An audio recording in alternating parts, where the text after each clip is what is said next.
All right. Okay. Hello, everyone. Miranda. Howdy. First. Hold on, everybody.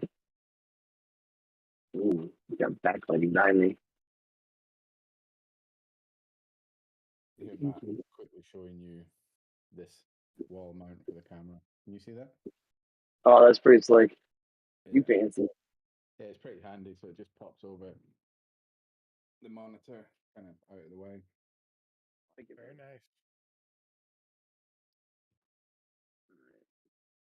Let me pull up the live stream too. We got Mindful Skeptics in. Miranda. J-Mac not being first. Easy's in. Ruben. David, what's up, guys? And How's I just everybody smacked doing? the like button. Yeah, smack the like button. I'm just trying to get my headphones to output, but they're not playing the game.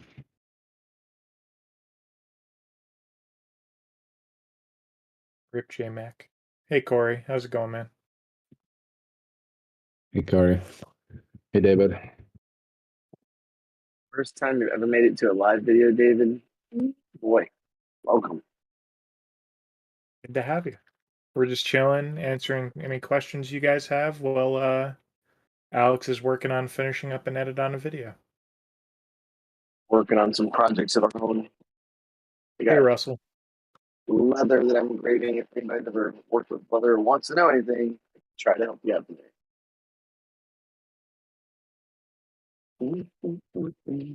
Glad you're doing good, Corey.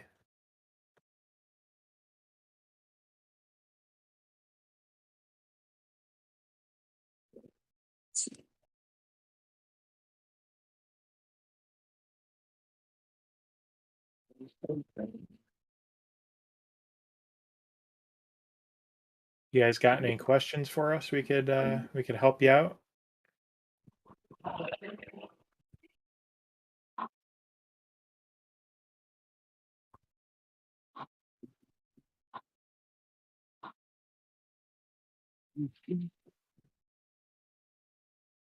I've got a question.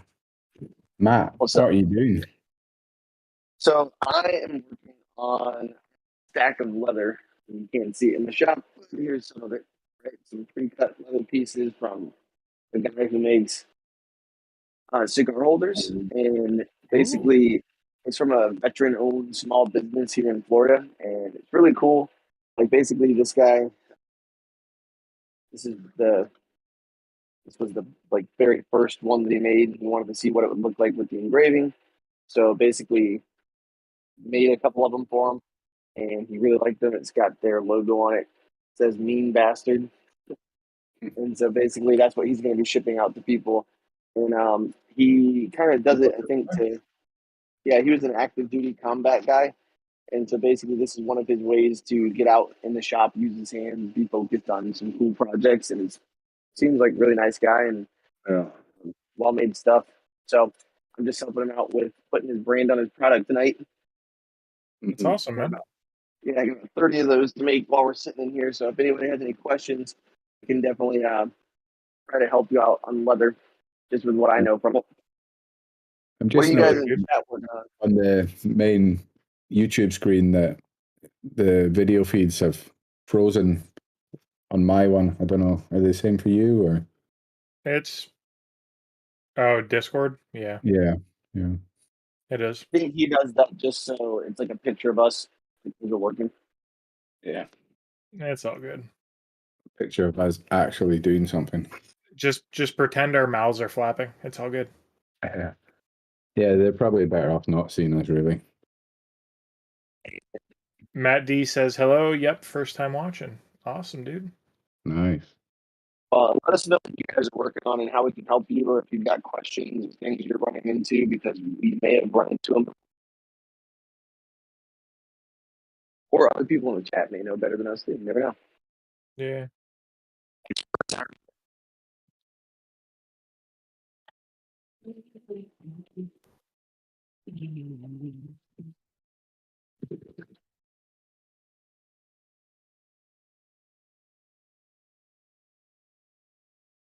They might have- Ooh, you're chopping up there, Matt. Mrs. Laser Everything, do you have a question? She is saying that it's hard to understand Matt. He is chopping up a bit. Wow, Yeah. David Sims. I think it's because he's moving in between his work area. Oh, David. This is a long overdue thank you. Since starting with the Laser Everything content, I have started a business from nothing to generating 20 to 30K a month in sales. Thanks, y'all. That's awesome, David. Congrats, man. Glad to hear you're doing good, and it Yeah, sounds like you're enjoying the road traveled, man. Good Yeah. stuff. Very cool to hear.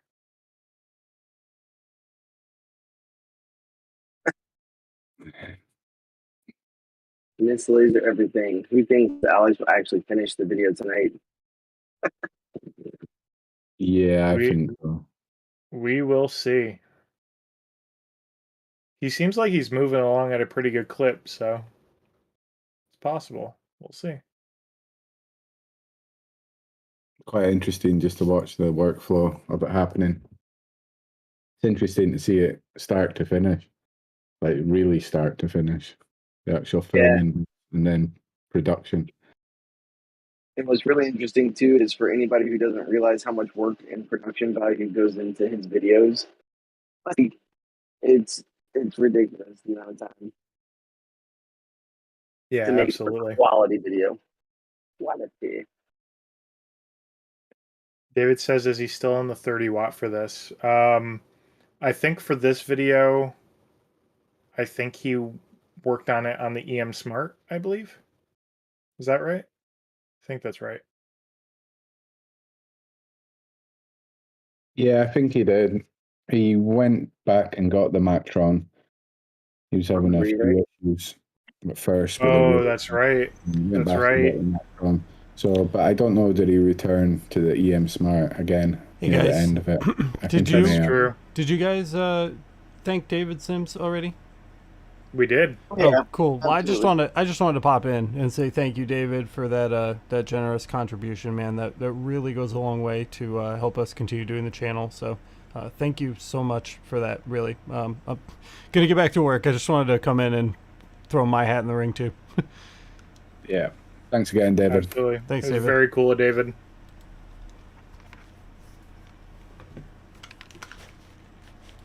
We all do our best, and Alex does too. So thanks for that, and we're committed to helping you guys. So we appreciate it. By the way, Dave, what are you working on? Like, what are the projects that you've been producing? If you don't mind sharing.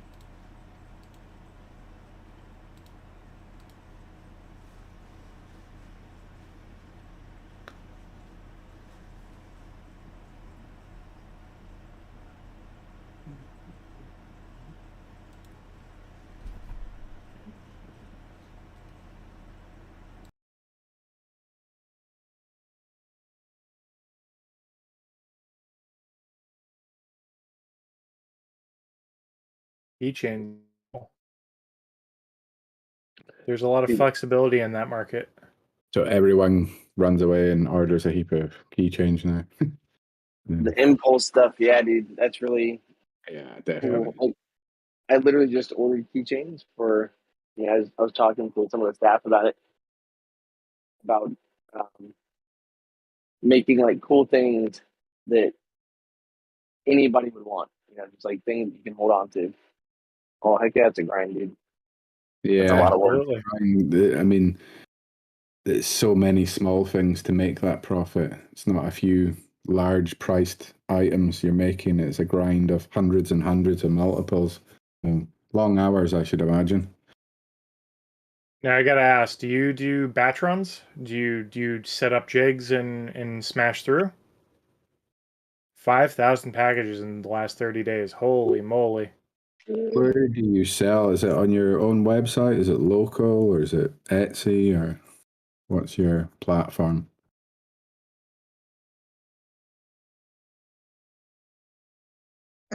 You went, oh, Thank you, fair enough, dude. Yeah. All good, David. All good. Totally understand. Either way, dude, that is a killer accomplishment. Yeah. Totally. So congratulations. Keep up the good work. Love to hear it.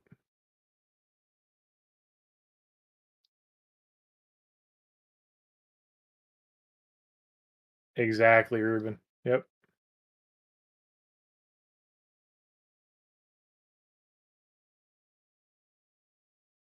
Well, the individual orders. Yep. So you still Yeah, so you're still doing a lot of individual stuff. yep. Big stuff. That's cool though. Keeps you busy, keeps you moving. As long as you can keep up, then it whatever workflow works for you is perfect. Let's see. Focus a little bit. Really hoping this thing sucks all the leather stink out of this. Is one of my least favorite smells. Ugh. What is, sorry? Leather. Yeah, Mm. And and that's it's like a really that's the heavyweight stuff. leather. That's not leatherette, right? Yeah, no, this is for real dead animal. Yeah, it's like fat sizzling away. Old, Cap- dirty fat. Captain Cowhide over there. Yeah. 28 to go. That smell is going to be like impregnated into your nose for the rest of the night. I use the word impregnate because it is gonna fuck me up. Alaska Airgun says hi. Howdy. How you doing, man? What's up, bro? Or woman. I don't judge. True. I call all my students bro. Statistically speaking, most of our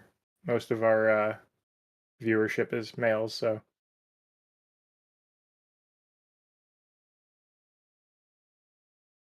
David, Like 20. bruh.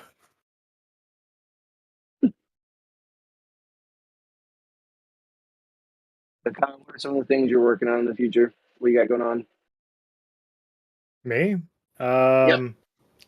I have a little video that'll be coming out probably in the next day. Just like Alex, I'm at the tail end of an edit, and then oh, it's nearly 10% female now. That is a big shift from what I remember it being. That's good. And then after that, I have a box video that I'll be working on and a jig video. I'm not sure which order I want to do that in. Maybe if we maybe I'll leave it up to the chat, get some feedback from them on what they're excited to see since they're here and supporting us. They can pick my fate. There you go. But I'm excited for it. Both things that I'm passionate about messing with my lasers, so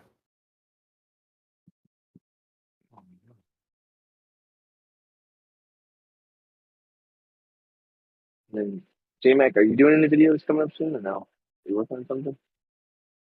Sorry, what? I said, are you working on any videos coming out? Videos, yeah. I do have some planned actually.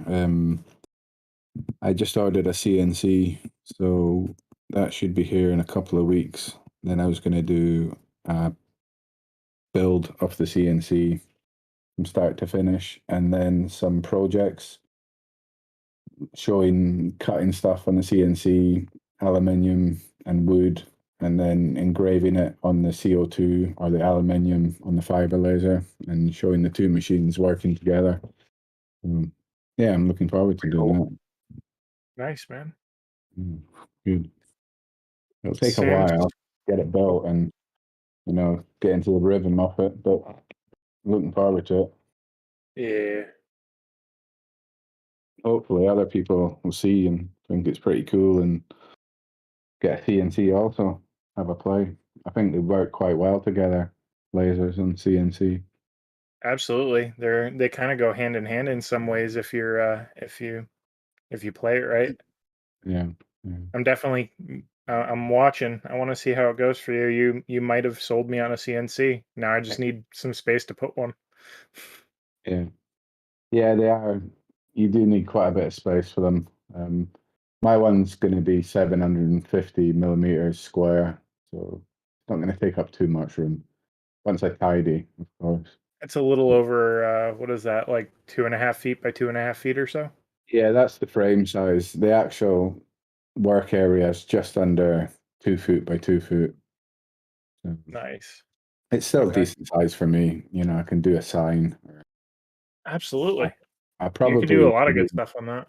Yeah, I'll probably be doing smaller stuff most of the time, but it gives me the option to do slightly bigger stuff. You could do some killer aluminum jigs for your fiber table, man. That'd be badass. Yeah, that Got was some, fun. got some questions coming in chat when we're done with this, though. Cool. Yeah. Yeah, go for I'll start reading those off. it. Sam says, speaking of women, Mother's Day was a grind. So many orders for keychains. Surprisingly, a lot of specific Bob Ross quotes. Definitely won't be as many for Father's Day, but lots of tumblers. Yeah, tumblers seems to be The guy thing. a guy thing. I would say like 65% of the time.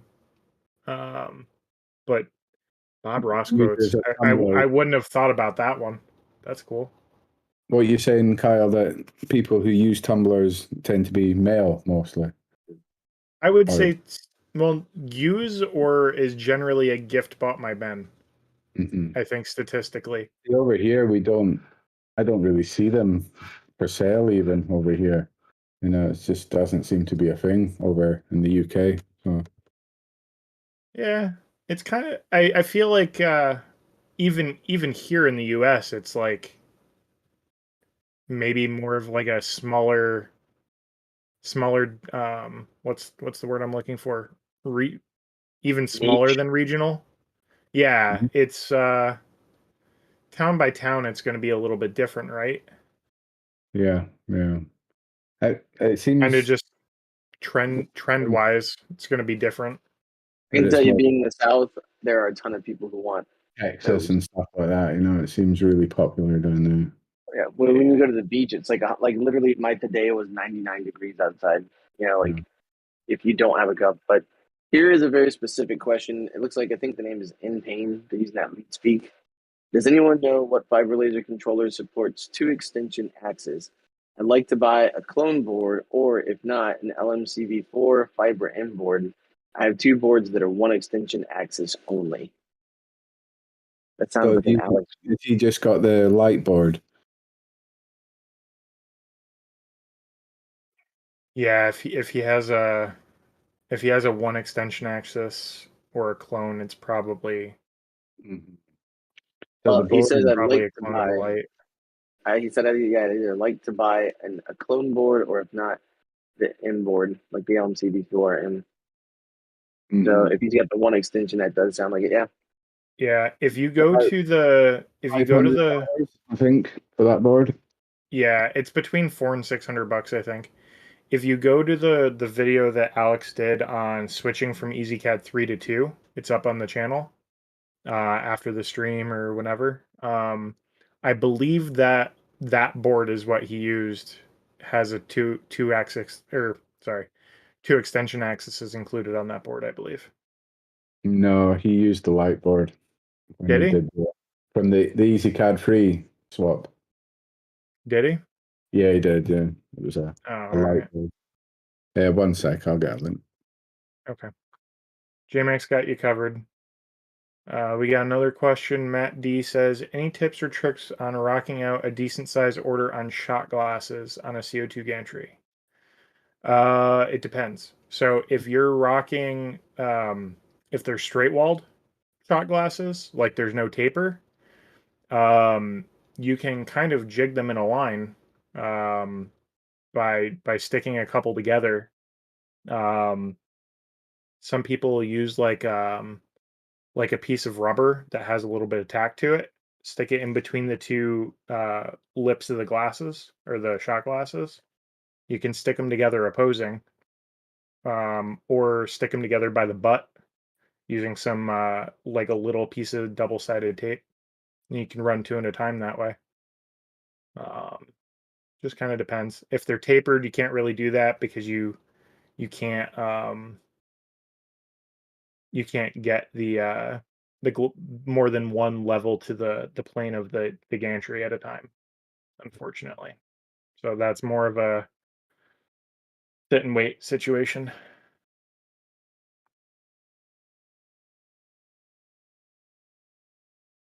You could get a UV galvo. That would go a little faster for you.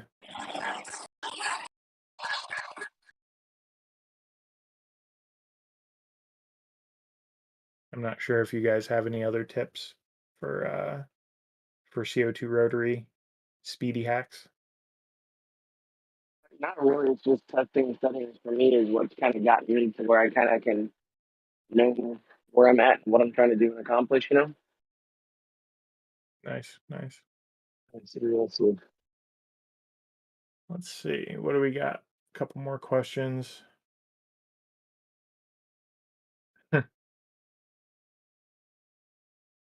Miss Laser Everything asked what Bob Ross quotes, and Sam said, "We don't make mistakes, just happy little accidents." That's fair.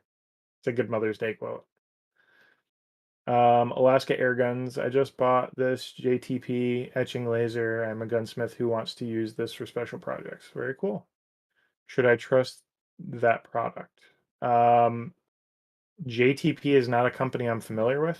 I don't know if you guys have heard of it. JPT. Unless you're referring to JPT as the source. If it's a JPT source, yeah, those are good sources. I guess. Yeah. The company that assembled that for you, though, the source goes into the larger picture, the larger item. Like the engine of a car. Yeah, exactly. So the JPT source would be the engine there. I don't know who assembled it for you, though, but JPT is a great brand. It just depends on what company sold it to you and assembled it.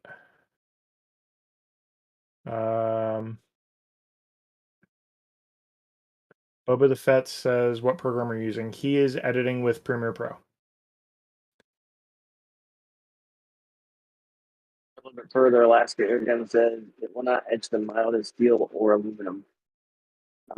So that's one of those things where you have to look at basically what lens do you have in? Are you in focus? Like there's all kinds of things going on. Let's see. Yeah. There can be definitely a lot there. It also what lens are you using and what wattage system? He says he has an 80 watt. Yeah, so an 80 watt should be able to like blast through aluminum. So we'll have to help him out. We'll go back to him. Amateur question: does Mactron 50 watt JPT fiber laser have a 1 pin or a 220 plug? It depends on what country they sent it to you in. They will usually send it to you with a local plug installed, and it will, at least in the US, that's 110. So going back to in pain, he says I just can't figure out which ones. Going back to the board question, J-Man. He says I'd prefer if it was the clone since it might give me more GPIO, but I want to know what board has both extension axes and regular EZ2 board.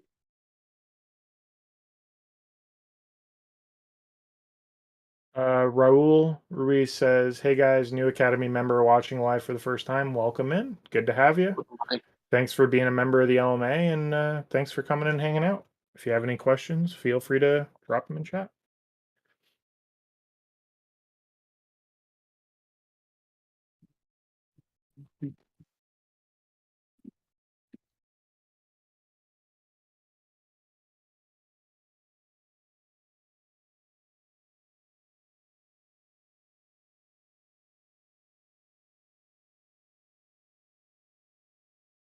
Yeah, Matt D, I don't know if I would jig them at 1/3 of an inch off like that unless you were using a massive lens, because that will give you a huge detail discrepancy from top to bottom. You could try it, but your results may vary. UV Galvo, yep. I'm totally with you there. It's on my eventual list, but I feel you on the budget.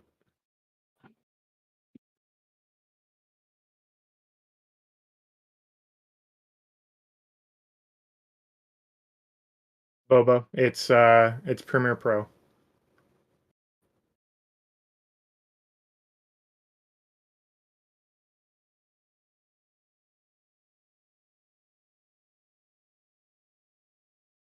So let's see. He's got a Lens f254 175 1064.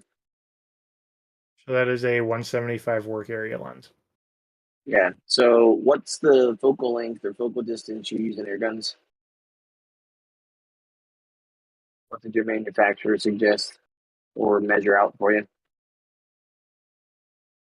And for that matter, have you tried checking the focal distance on your own? It's probably always best to do it on your own with some of them metal cards and just get it tuned in to the, to the biggest sparks until it's sounding loudest. Yep. Totally agree. Or even if you have a piece of like scrap steel, it'll make a good racket when it's in focus. Yep.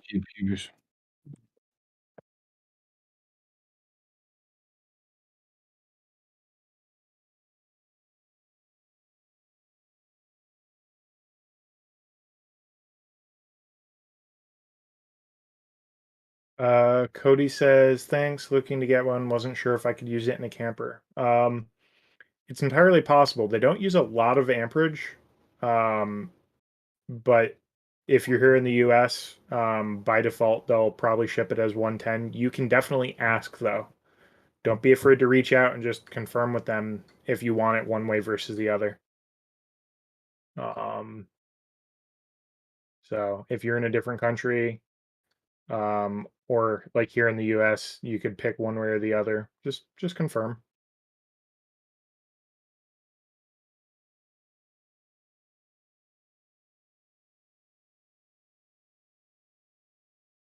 And Cody, are you trying to set up like a mobile station, like going to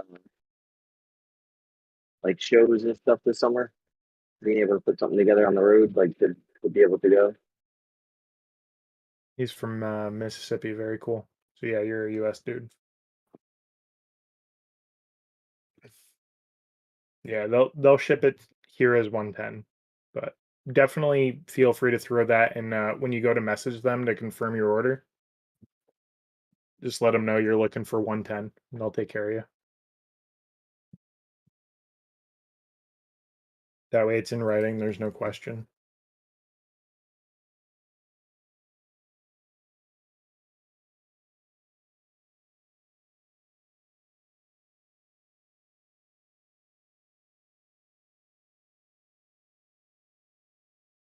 Yeah, I'm not sure about the EasyCAD 2 boards then. One in. You might have to go to EasyCAD Freeboard for that and be prepared to pay a lot of money if you do. Yeah. Cody says, not really. Hobbyist wanting to do it while traveling for work. Awesome, dude. Cool. Yeah. Well, it's definitely something you can do on the road or while you're moving around, or and if you're going fiber or any kind of galvo style, it doesn't take up a lot of space, so it'll fit nicely into a corner. Just make sure you have good airflow. Like an exhaust is important if you're going to be in an enclosed space.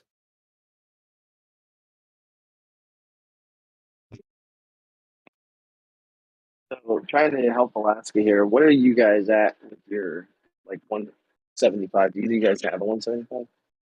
I have a 200. Yeah, my 200 is 388. So I'm wondering Mine's he'd have to be somewhere around like between 300 and 388. Probably. mine's 290 for my 200. Anytime, Cody. Anytime, bud. If you have any questions, drop a line in Discord. We'll be happy to help out, man. Good point. Alaska just said it's focused by two lasers coming together. Those may be off. By the way, I'm just throwing stuff out here. This happened on mine. My two focal lasers, like the two red dots, were completely off because during shipping they just got banged around. One got loose, and so it looked like I had like a crooked-eyed laser shooting down. And what I did was just literally focus down. Like I took on the Z-axis, like the hand crank, and cranked it down to like Kyle said, basically doing the sound test. And I think that was what Alex's video. Maybe we can get a link to the video of setting up your fiber laser. Because I literally was sitting there trying to figure out the same exact thing about 7 months ago. Like, what the hell? Why won't one mark? And then when I started cranking the Z-axis, it was like, oh shit, there it is. And it was way off from what they had, what the laser light said it should be. Way, way off.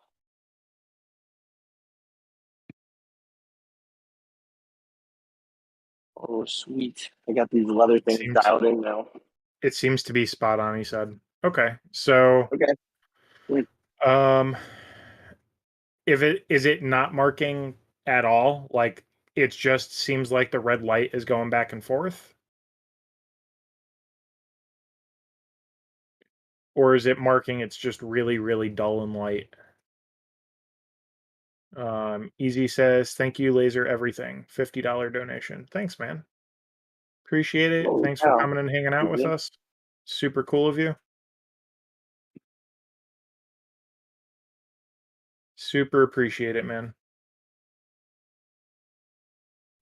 Alex is mid-edit, but when he pops back into chat with us, I'm sure he's going to notice that, and he'll also we'll let him know if he didn't see it. But I'm sure he'll notice it. Thank you again, Easy.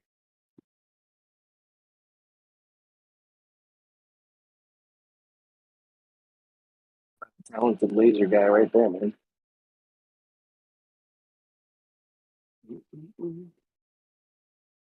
So I love how I just said, thank God I've got these like weather things dialed in right now. And then immediately as I said that, I hit the origin button instead of the escape button to put it back in place. So I have to do some right. Awesome.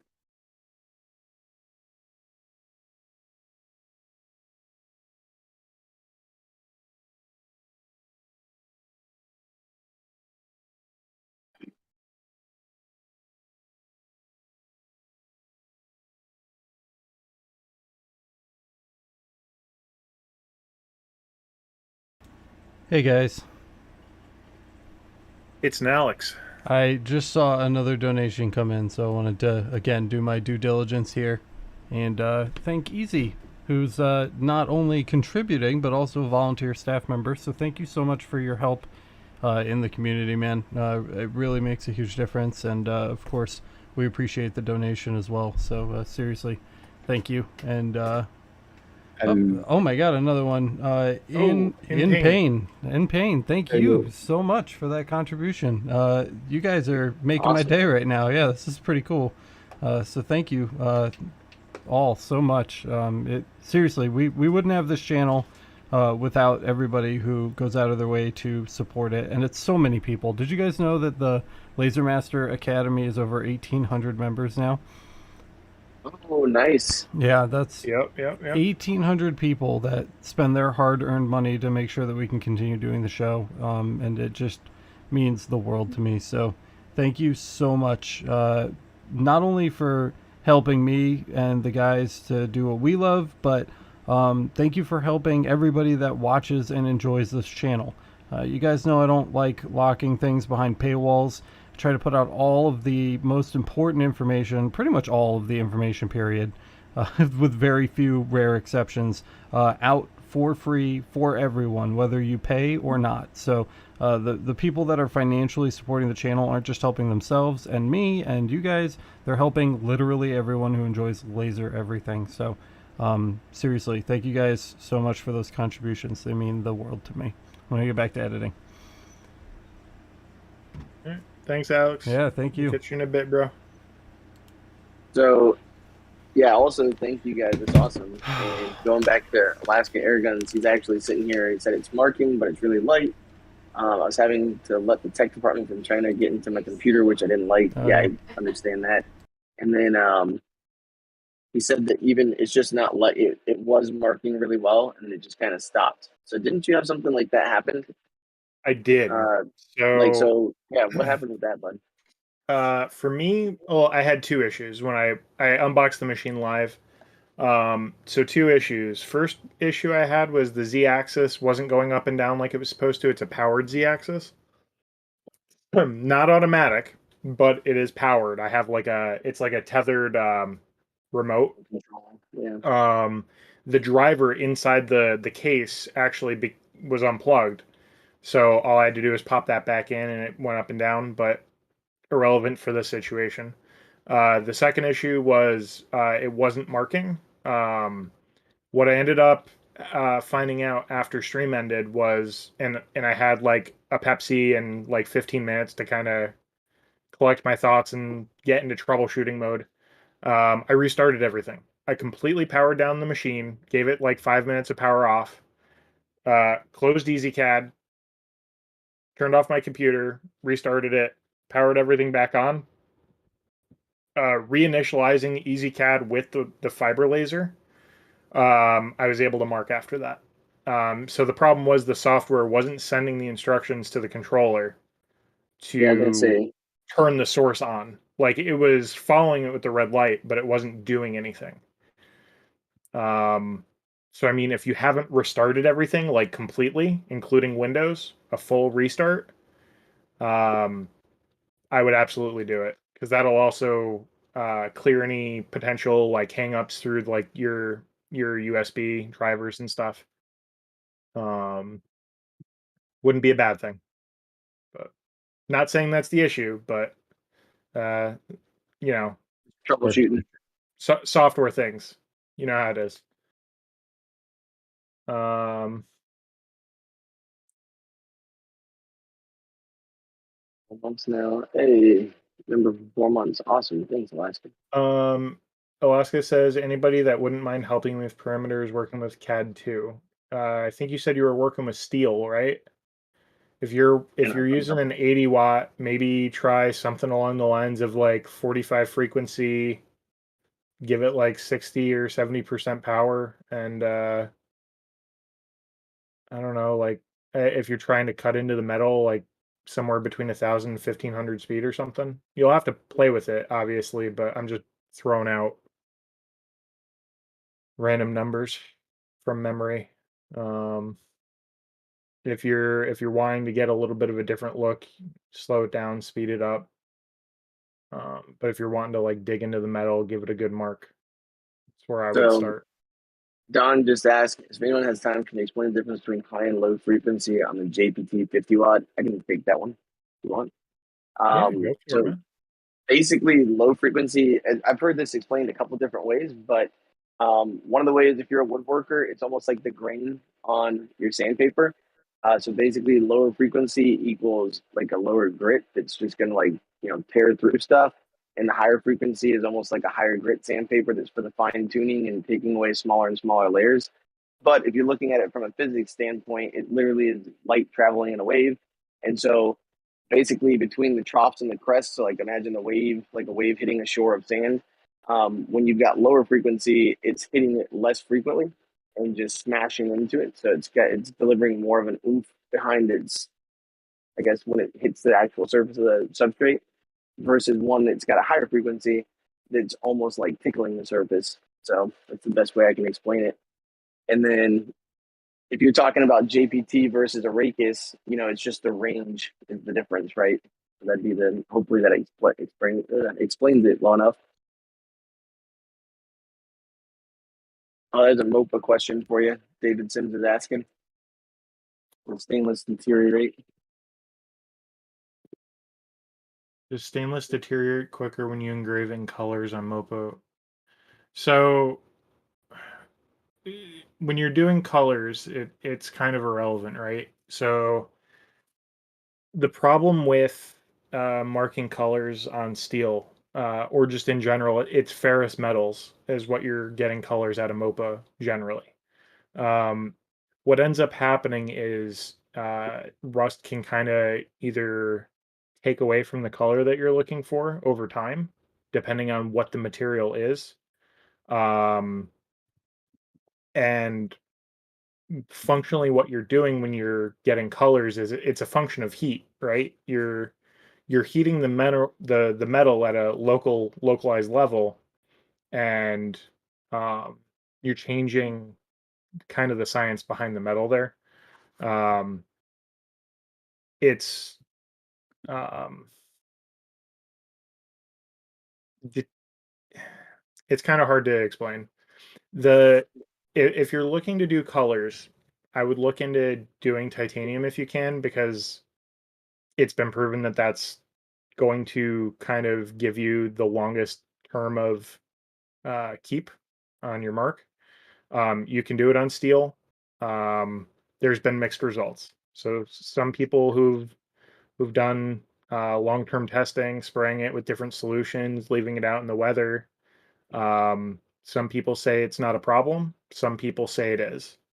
So if you want to like market it, if you want to sell something, I would say at least do some testing with it. I have a feeling it's potentially how you market as well, at what depth and how much of the surface you're destroying to get that mark could also affect that. I don't know if you guys Yeah. have any input on that.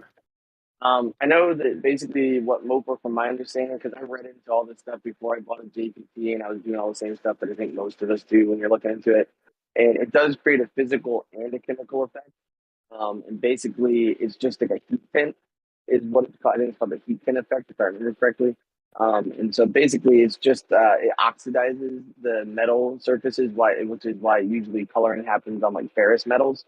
So, I mean, you can get it on other non-ferrous metals too, but the array of color on ferrous metals, I think, is way better. So, anyways, that's the way I understood it. And I think I've heard people say that they've clear coated stuff before. I've heard people say that they left it alone. So, I mean, I think also too, is it going to be for an internal, or like is it going to be an inside piece? Is it going to be outside? Is it what's the use of the piece would matter too? I'm assuming. Is it going to be Someone sitting asked, on a saltwater boat? yeah. Another person just asked too, do you feel that MOPA is worth the extra expense over a standard JPT? And I think that the answer that Alex and everybody kind of gives always is it completely depends on what you're planning to do with it. Like if you have an idea to make multicolored I don't know, rings, right? Like a ring is something you want to make, and you want to make thousands of those rings, and people are buying them like crazy. Then yeah, if you don't really know what you're gonna do with it, it's almost like a bell and whistle. That do you need it? I don't personally. I didn't. I think the cost didn't really like I don't regret buying my 50-watt JP2. It does everything I needed to and really well. I guess that's my answer. Yeah, I can agree with that. It's kind of dependent on what you're looking to do. If you don't have a plan for it, you kind of got to weigh your options. There is a cost difference there. And if you do have a plan for it, then you have a plan for it. That said, some people can through testing they do get color on just the standard JPT with the frequency changes. Yeah, I actually You can get done that color too. with focal changes, right, Matt? Yep. Yeah, absolutely. I have literally done exactly what you just said, and it was completely by accident. And then I realized, like, oh my god, let me see if I have it. I think I literally just had it fall onto the ground before we started our live stream. I don't know if we're live where people can see us. Yeah, we are. So I was I'll working on wait till you're done. I was working on a Z mark, and it's probably hard to see right now because I don't have a light that's really affecting. But you can see the Z mark in the middle, and then right next to it, it's hard to see the color phasing, but like literally, I just raised it. I think 2 millimeter, right? And it's one of those things. Kyle and I were just talking about how Z mark is most effective and how you basically have like a parabolic lens, right? And so basically, when zooming out or zooming in, oh, here's JMac with some way better answers than me, probably. Go for it, JMac. No, I'm just showing the color there. I don't know if you can see it in this light though. I might need to. Looks super black. 1 sec.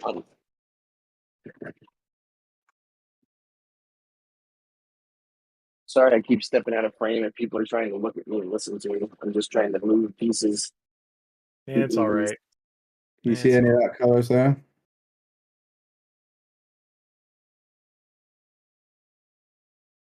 Yes. Yeah, you got a little rainbow action going on.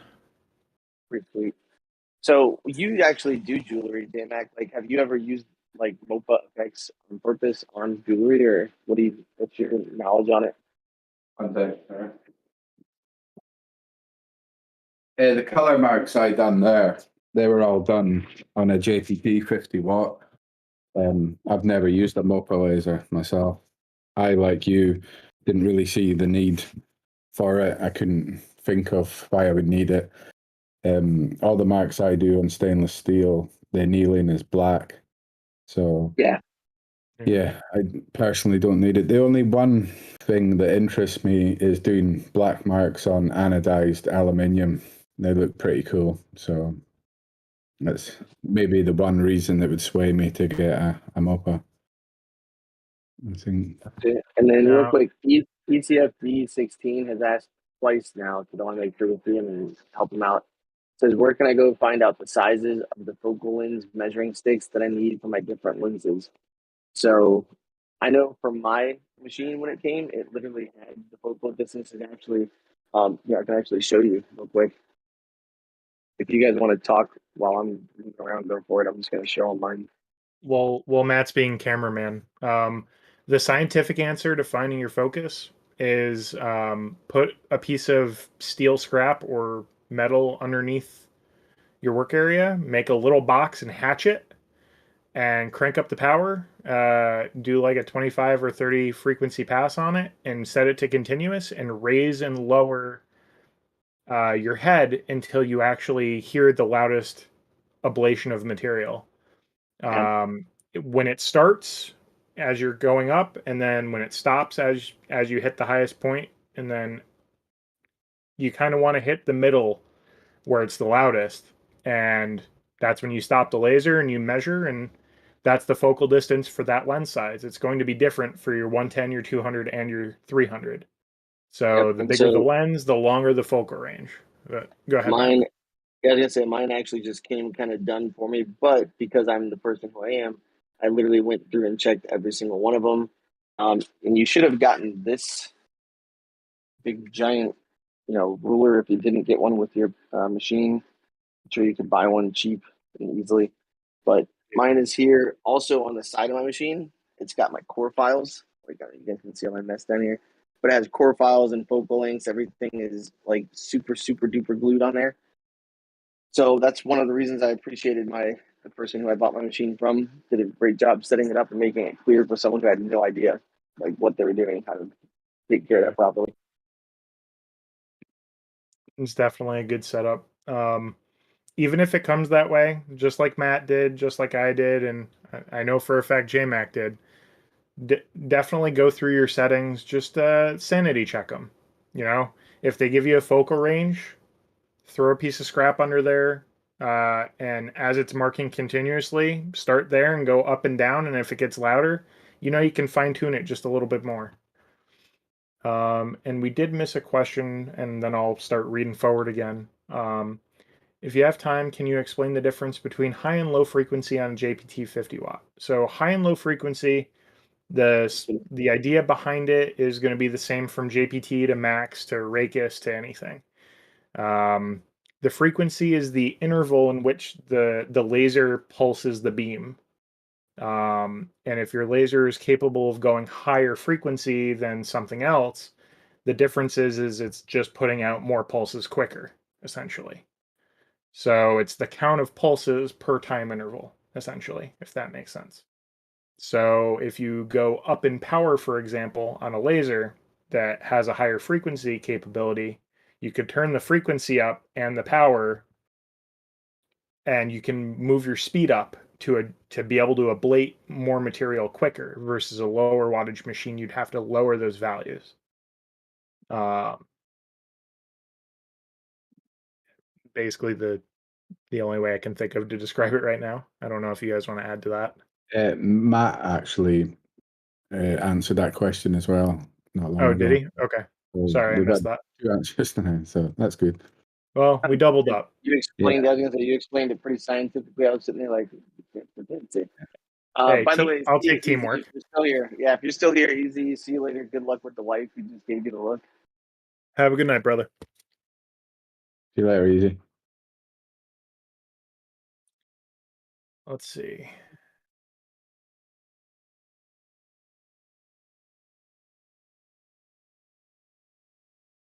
Did you guys address Don's question about EasyCAD freezing? No. No. Well, it's not a question, but my machine is pretty new. I was using it today. It must have frozen 6 or 7 times. Not great software, but is that normal?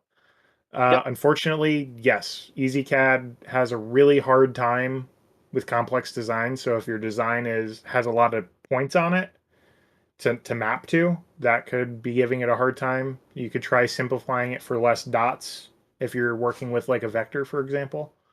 Or the other alternative is there could be something hardware related causing it. So, for example, if your USB connection is loose and your control board on your laser is not getting a great signal, it can cause that as well. So, one thing I would suggest too, unplug and reconnect all your USB connections between your laser and your computer.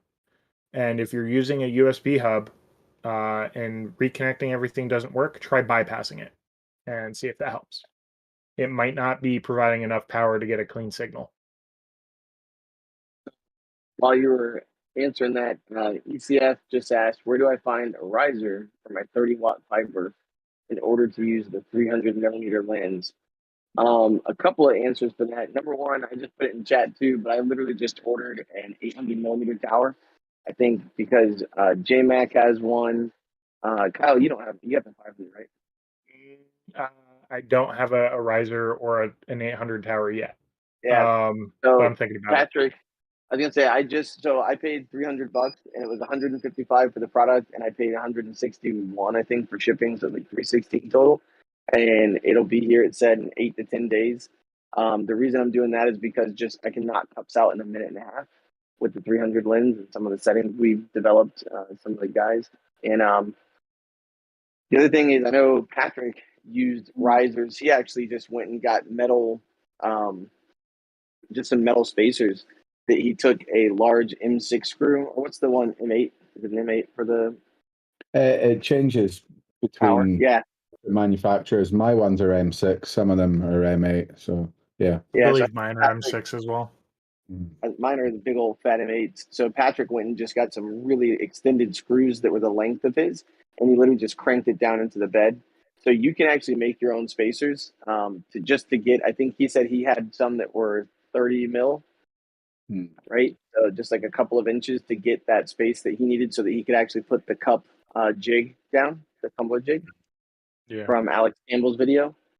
So that's the cheap way, but then it's not the most effective. That 800mm tower is going to be so useful. Plus, you opened up yourself to do bigger products. Like, I'm really excited that it's coming too, because I'm doing ammo crates pretty often down here in Florida. And so now I can stick an ammo crate right under it and be on level, So just a thought too. It opens up, just spending that extra couple $100 opens up a whole lot of products for you. Yeah, absolutely. If going the full 800mm tower swap isn't something you can do, there are a couple options out there for nicer spacing options. You'll have to look through Alibaba or AliExpress, because that's not something we've done. But if you just needed a different solution for some reason, there are options out there. Don't feel like you're backed into a corner.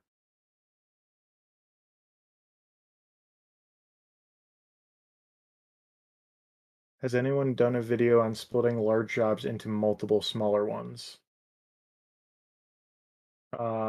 Yes. Some of the live streams Alex has done, I don't think he's done a video on it, but months and months and months ago, like back in I don't know, probably September, October, November, he did do a couple stitch jobs, just for lack of a better word, on these I think they were rails or beams.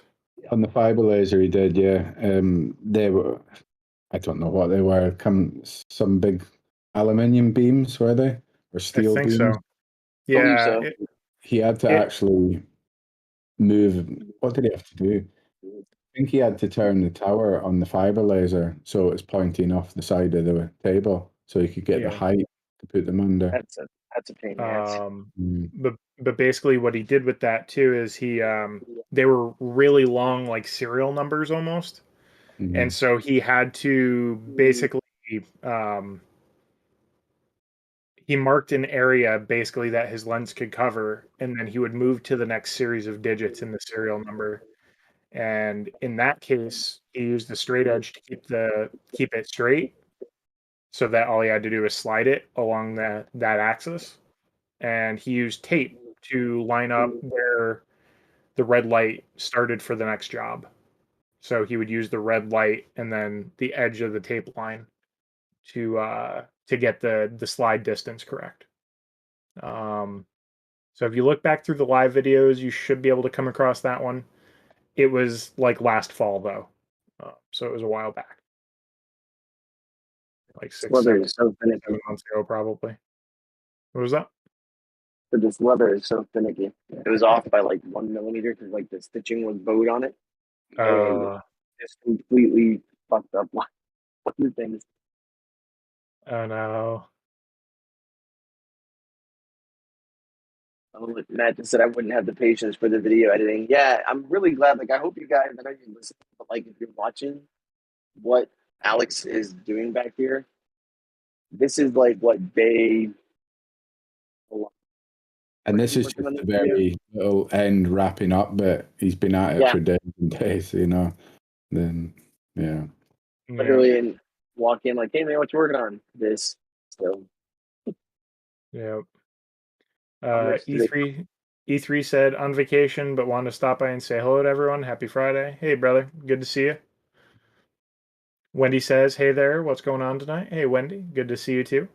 Hey, Wendy. Hey, Wendy. We miss you.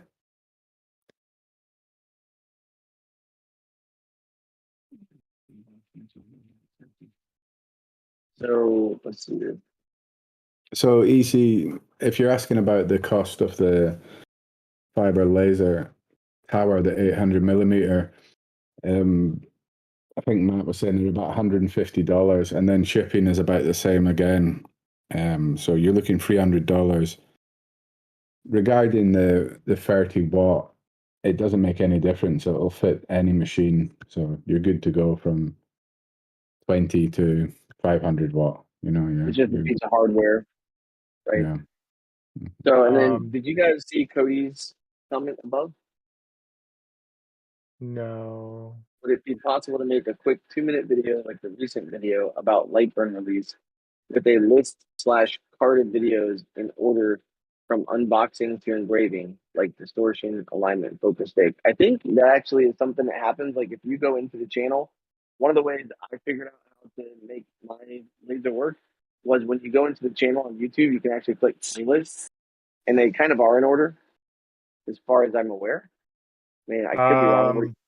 I think they might be out of order now, but I can link the playlist. It's Galvo Laser 101. It's on the channel if you go up to the top of the channel under playlists. But I got you. I'll pull a link for it now. I'll drop it in chat. Also, ECFD. I dropped a link to the buying guide for us. In that buying guide is a...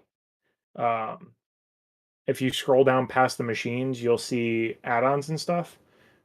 We just added a couple different buying options for links to Amazon and I believe it's AliExpress for the 800 millimeter replacement towers. One of them is powered and the other one's manual, I believe. Yo. Yeah, sorry. Hey guys. Hey. I just realized that our 1-year anniversary is in 4 days. Yeah. Hey. It's pretty cool. The whole year. Yeah. Yeah. So. An amazing year, isn't it? It feels like a lot long. It feels like a lot longer than a year. Yeah. 84 years. Just you guys, it feels like I've known you for years for a start. You know. True that. We've been good friends along the way, haven't we? Yeah. So we've been through a lot, buddy. Just I don't know, felt a little sentimental because I looked down at the calendar in the corner because I was reading chat and the little date was right there, and I was like, I think I uploaded the first real episode of Laser Everything in May. So I just went back and checked real quick, and it's 4 days from now. We uploaded how to manage EasyCAD 2 parameters. It was like how to add settings to the parameter library. That was like the first legit episode that we did, that I wasn't just like, bored during COVID and quarantine or whatever. It's a good episode. Yeah, I mean, it's not, but that's nice of you to say. Hey, you don't give yourself enough credit. The first 5 to 10 episodes are really rough, but yeah. So I don't know. Maybe like a special. I know we just did one, but like maybe a special 1-year anniversary like podcast or something on the 24th. Definitely. Absolutely, yeah. I'm down. Yeah, that's next Tuesday. Yeah. Yeah. Perfect. Okay, I'm gonna go back to work. I'm stalling, but I just wanted to share that real quick. Thanks for all the congrats in chat, guys. All right, getting back to editing. All right. Yeah. For who is looking for the Galva Laser 101, I'm sorry I lost your name, but I dropped that. That's the most recent link I just dropped in chat for you. Oh, In Pain just dropped another $50. Hey, thanks, man. Holy cow. Alex will be back in 5, 4. Hey guys. He may not look for a couple minutes, but I'm positive he will see it. He is checking in, so Thank you very thank much. you, In Pain, for the support. Super appreciate it. You are a scholar and a gentleman. And again, if you have any questions we can help you with, keep dropping them, guys. We'll keep doing our best to help out. Absolutely. Christian says, it's only been a year? Holy cow. Okay. It's a lot of information to soak up in a year, huh, man?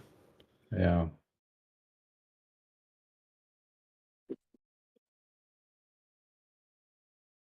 Been a good year, though. Like, exciting times, isn't it? Well, I think what's really cool is being able to have got the machine that I've gotten, and in the time that I got my machine in November. Yeah. Right?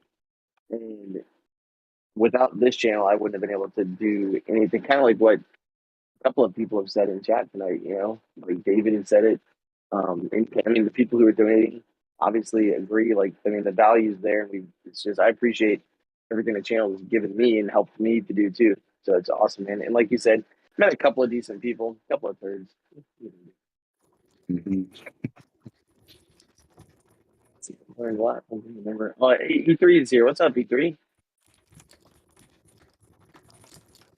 For anybody who was wondering what I've been working on, I don't think the video is up there, but this was the product I'm literally just creating. Like, I'm kind of spraying them down real quick with some water. I don't know if the camera can pick it up any good. Nothing crazy. Just putting on a little logo.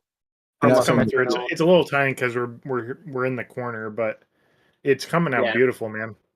And also, this was the mock-up that I showed the guys. So it's just a hand-stitched leather from a veteran owned business. Really cool for little cigar cases.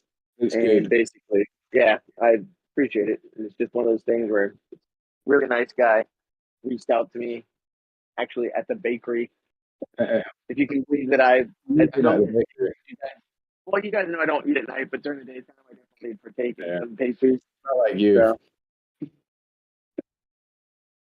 All right, American. We got another question. Yep.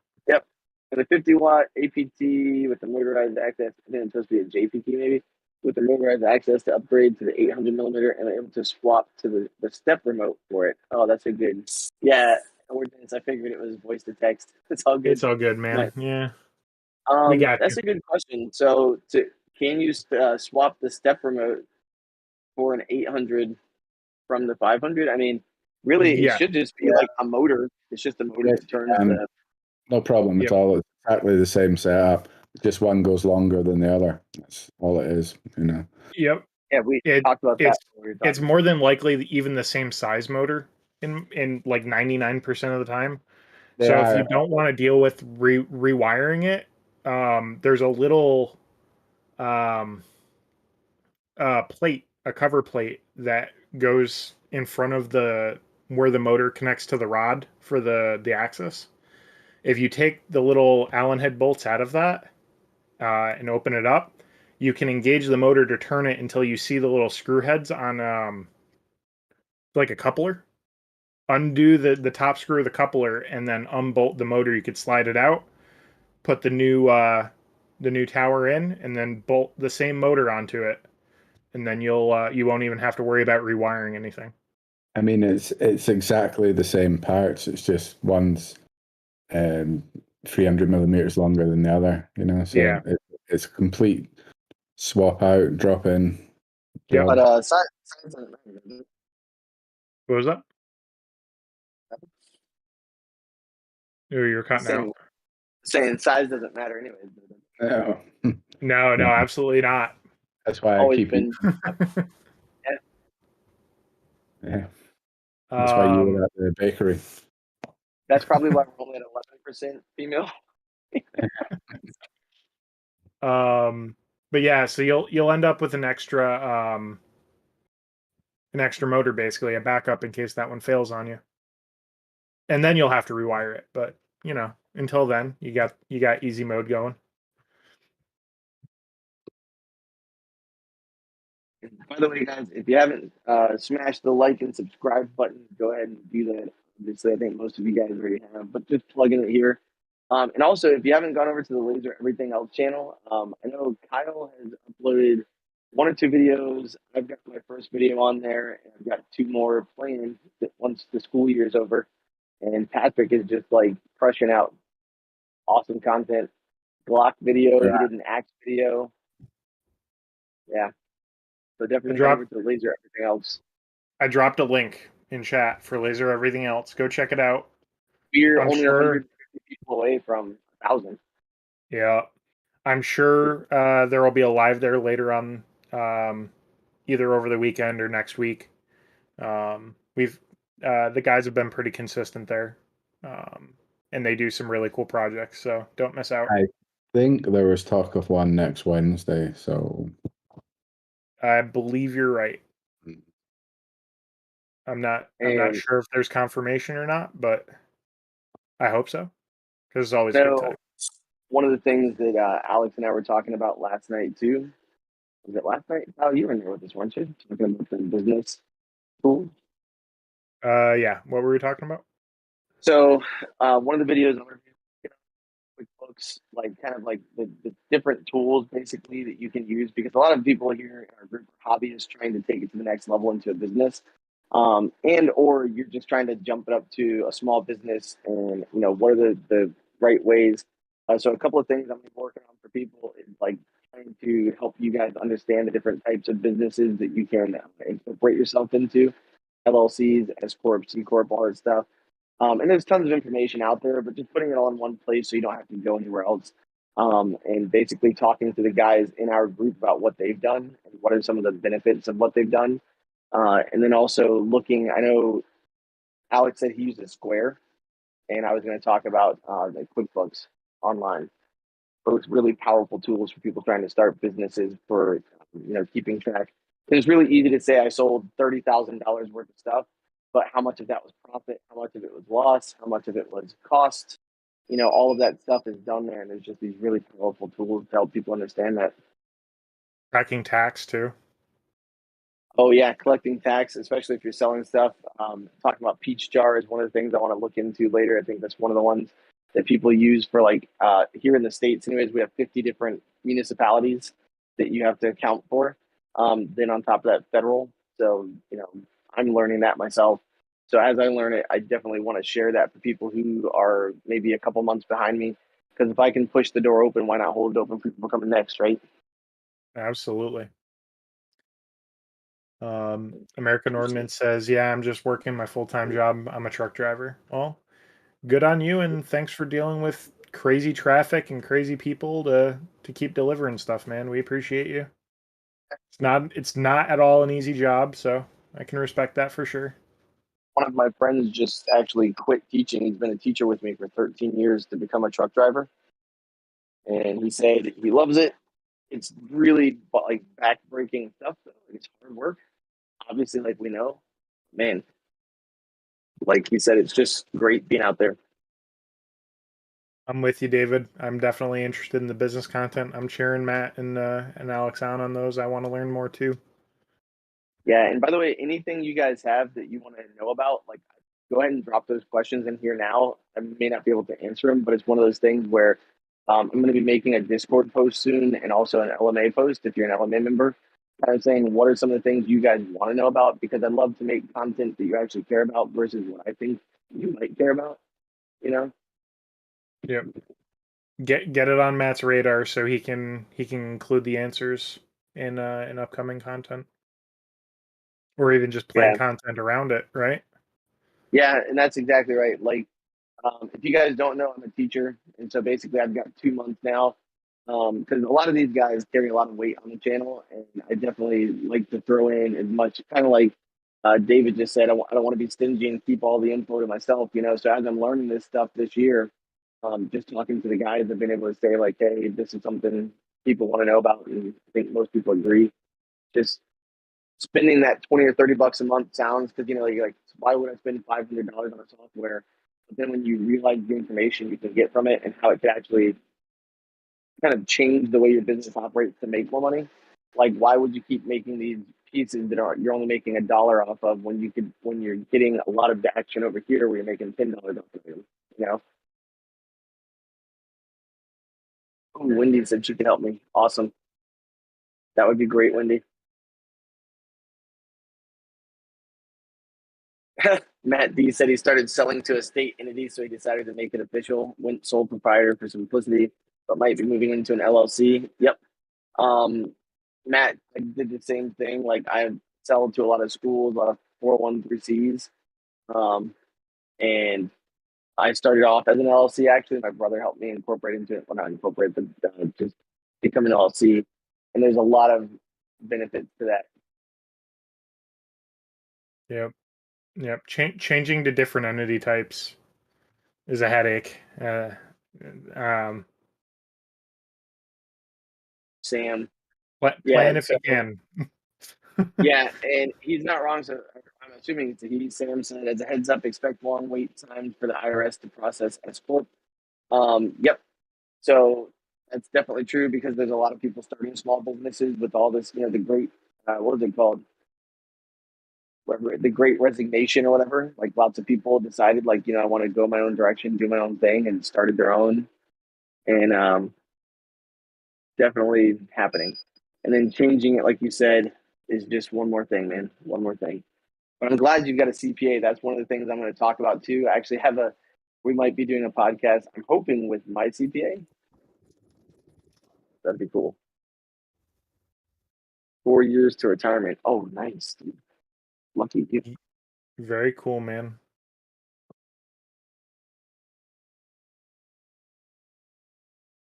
Wendy says, did you know if you're a member of an LLC, you can't legally pay yourself? That's interesting to know. Yep, just one of those weird things. Bookkeepers.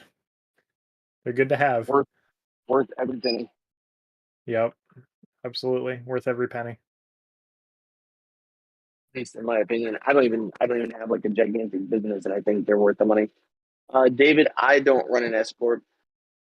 Nor do I.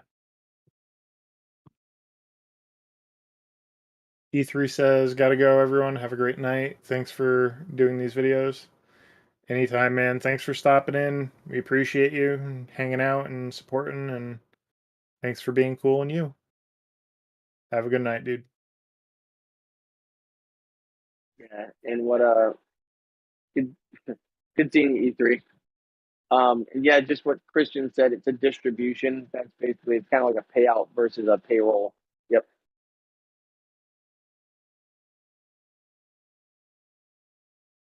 Dude, look at Alex. Look at all. So anyone who's watching the stream right now, look in the background here with Alex making the video.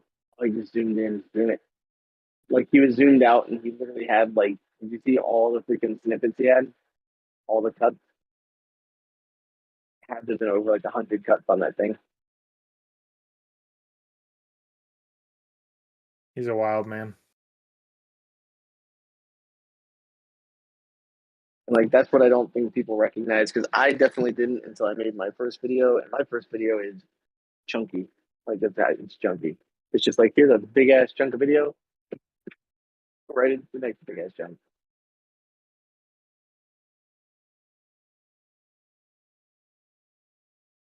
Yeah, see, and this is like what Wendy's saying with the threshold of income.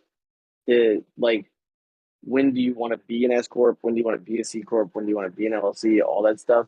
That's where my goal is, to try to get my accountant to come in here and talk about it, because that's the kind of stuff you really need to know, because there's lots of different things where you can either get yourself in trouble, you can get yourself out of trouble, you can get your EINs for tax, tax exempt or tax free sellers IDs and stuff like that.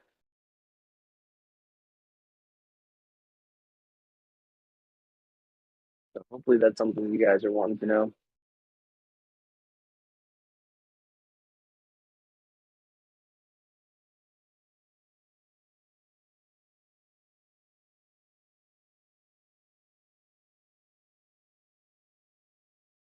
Yeah, once you get into the S corp, C corp, LLC, sole proprietorship, that's like so far above my head. So It's on the first step, baby. Yeah, having you guys knock that out and explain it is going to be awesome. I know a lot of people are in the same shoes as I am, with just being stuck on how that works, what the proper way is to move forward on that. Still wants to know who sniffed pins. Leave that one to YouTube for a minute. I don't even know how to answer that one.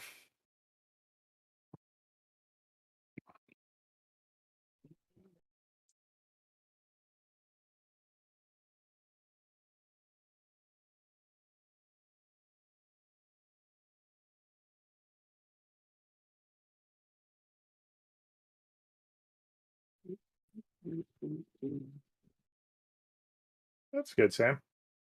As long as you have a game plan, you know how it works, then that's good. I don't have that knowledge, so I wouldn't even know what to do with it. Ooh, yeah, Wendy's bringing up the audit factor.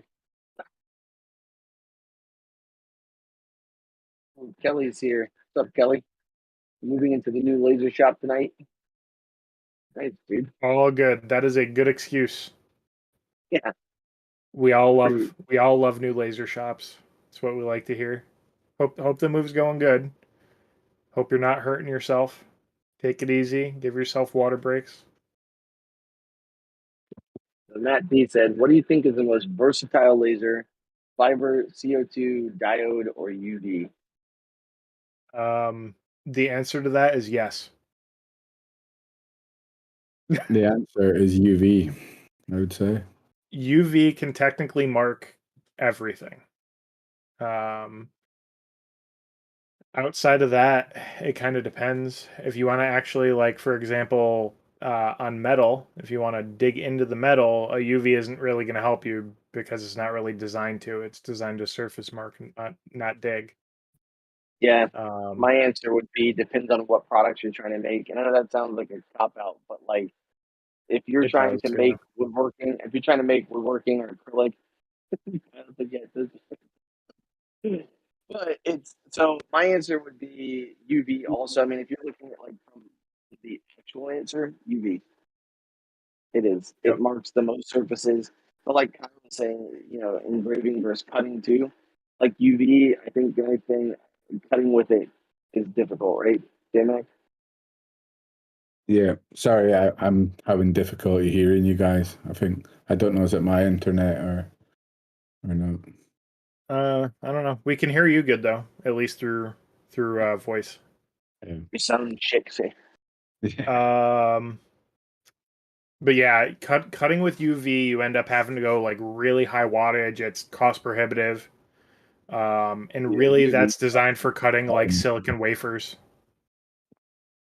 It's just for surface marking, but it's versatile in the, you can mark on metal still on the surface. Maybe not the best, but you can do it.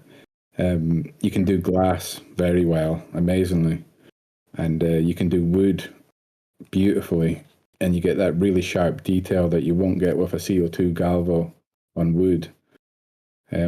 So yeah, it can definitely do the most different variety of surfaces.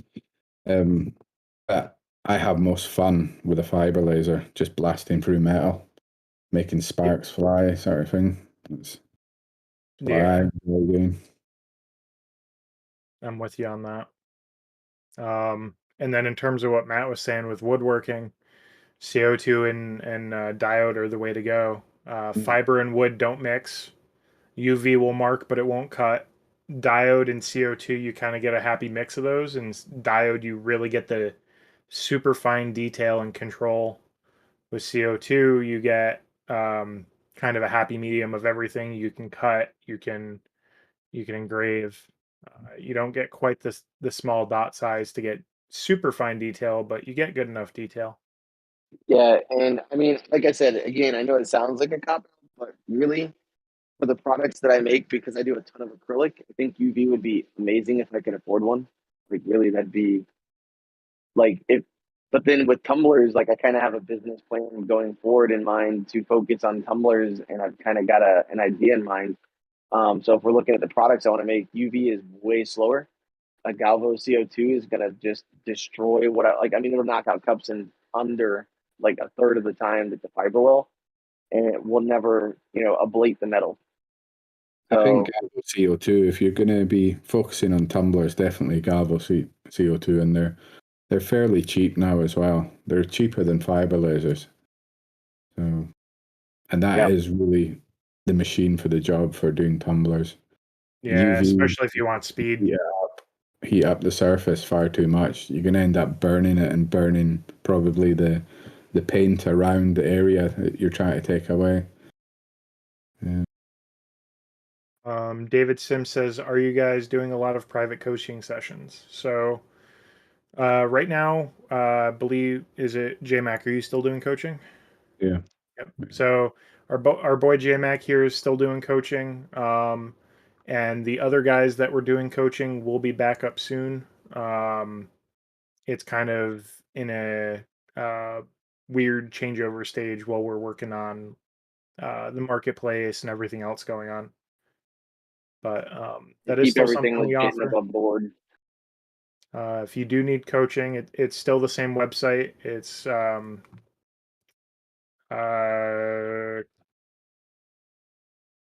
lasereverything.net/coaching. I'll drop a link for you in chat if you need it. And JMax got you covered depending on what you need. Shoot him a message if you have any specifics you need help with. And he's got you. He's a good guy. We love our boy JMac.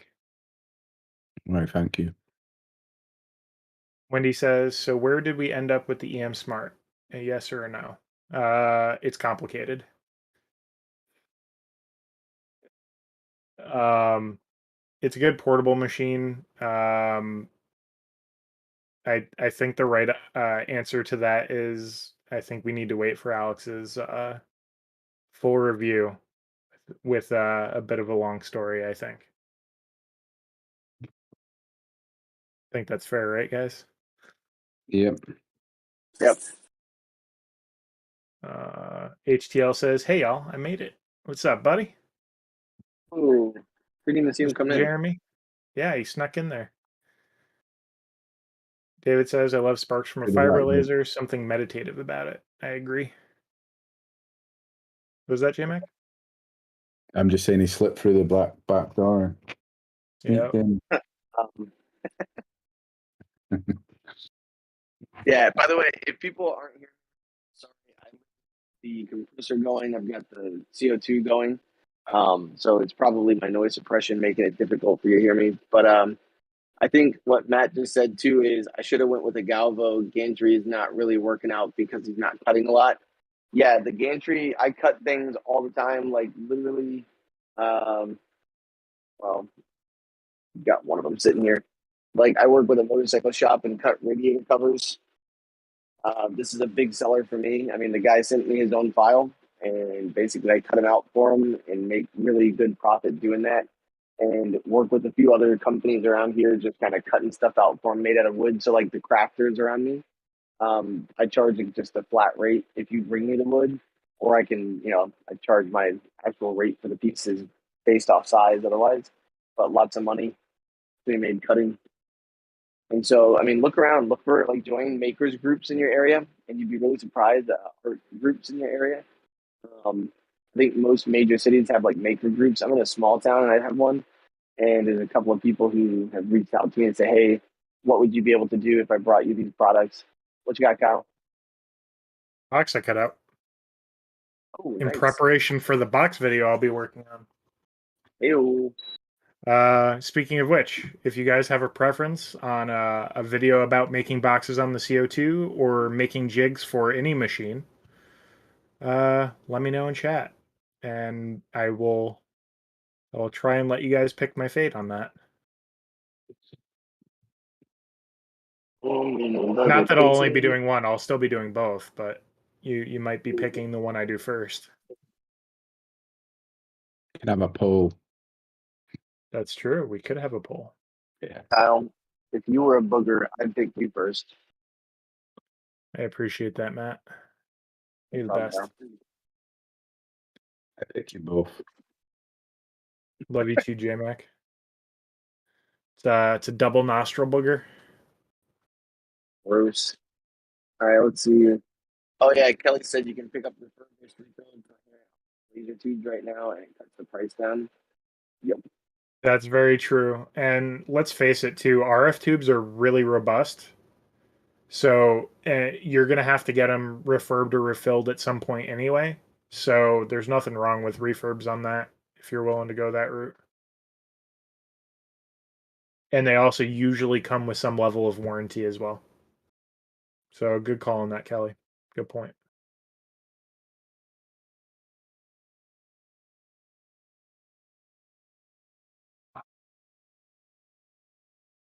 Matt D says, in a town of about 1,300 people, not a lot of groups around here, unfortunately. Yeah, true. That's fair.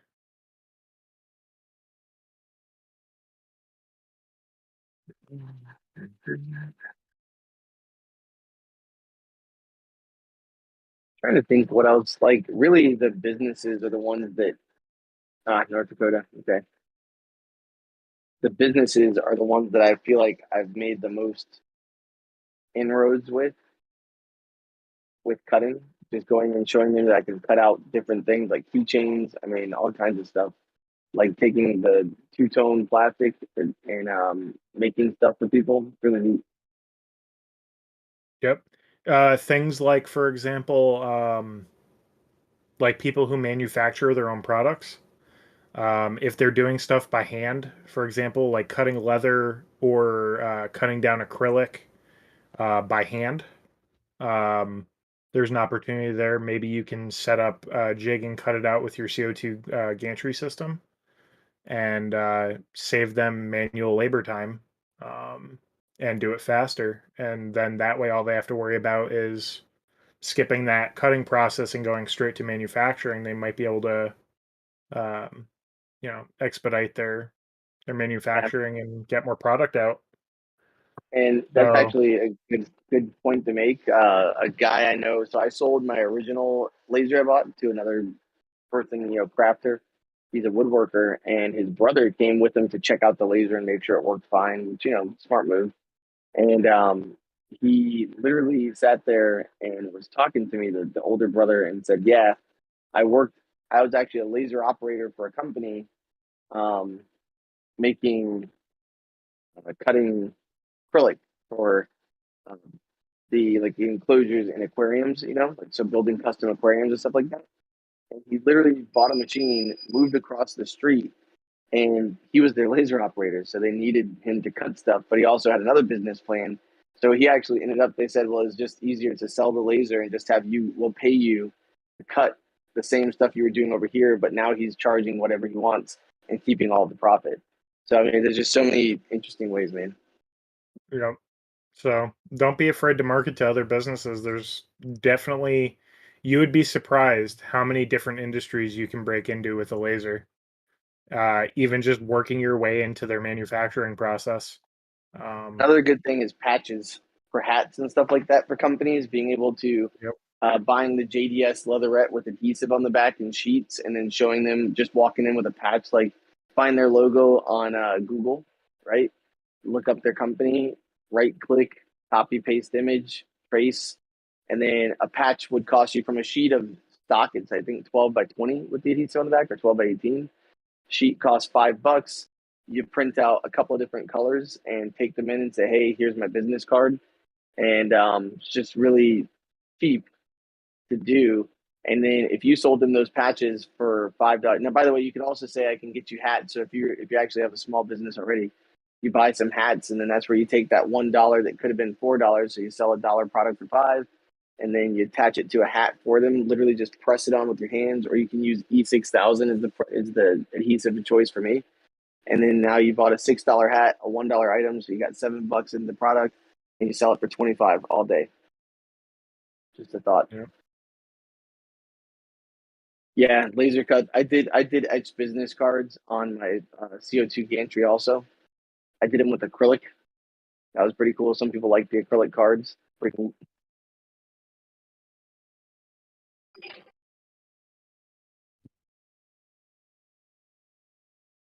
American Ordnance says absolutely. That's one thing I've been struggling with on the CO2 gantry. I might have missed.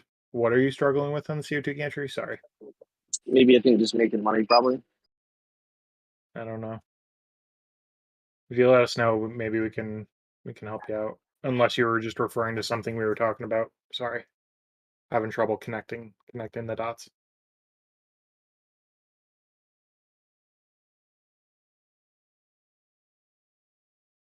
I'm also a sucker for the business cards tonight. Yeah. I'm a sucker for those business cards too. The metal ones. They're so much fun to play with. And there's so much versatility in them too. You can do a lot with them. By the way, if you're someone who is looking, one of the things actually that Alex made the video way back when, like top 25 items you should have in your shop, right? Like the money makers. That was a really good episode. I didn't have a fiber laser at the time. I actually ordered it and I'm waiting for it. And I was trying to get ready and purchase stuff. But that was a really cool thing. And I think I got about 5 or 6 items off there that helped me make money with my gantry.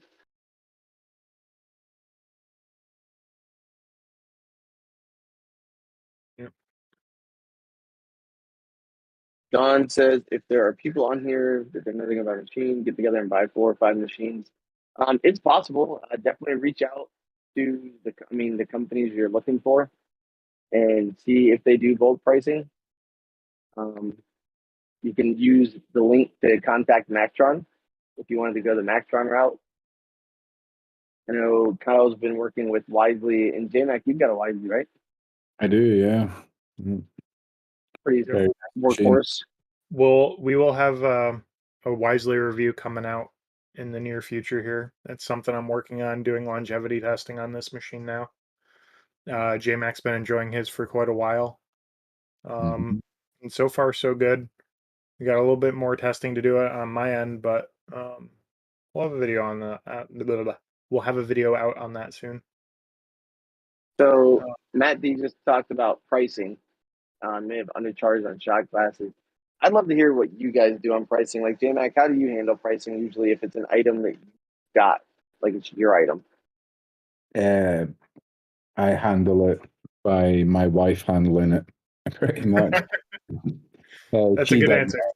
All that sort of stuff. She runs the shop on Etsy, and she does all the messaging, uploading the pictures, dealing with the pricing, and I do all the engraving and the stuff in the back room, sort of thing. So works very well. She's front of house. Team, pardon? So she's front of house then. Yeah, exactly. And I'm just hidden away in the back doing the engraving. Best place for me. So yeah, and I'm gonna agree with Wendy. Like I literally just look at the cost of the item. So there's a couple of different ways. If you guys are in America, or well, US, I shouldn't say, but US, and you are a person like JDS, one of the reasons I love JDS is they've actually got pricing guides for their products, like an MSRP. So Yep. you can actually send, so without even having to say a word to customers and having to negotiate that price, you could actually say, here's a link to the website. Like if you go to JDS, and maybe that's something I can make a video to show you guys, or maybe I can find the video and link it. But JDS literally says like, hey, if you're one of our customers, here's a link where you can put your information to your business on it, and then actually connect it to the JDS link. And so for leatherette, like I have a leatherette link that I send people because someone said I really just want to get some people like some corporate gifts. I send it to them, and on it has pricing, and then you can do negotiation from that price if you wanted to. Another way to look at it is ask the person, so what's the budget you're trying to spend per item? That's a really good start for that conversation because they may be up here and you were going to say down here, and you just lost all of that that's in the middle. Like there's money left on the table. So the other thing too is looking at what Wendy said. You have to figure out your overhead and material costs. So absolutely, if you buy a dollar item, usually I think that in all the groups I've been in, like I'm in Alicia Pate from Hustle and Burn just started the Laser Lounge. One of the things that you can go look at, she's talked about in there before, is figuring out the value in it.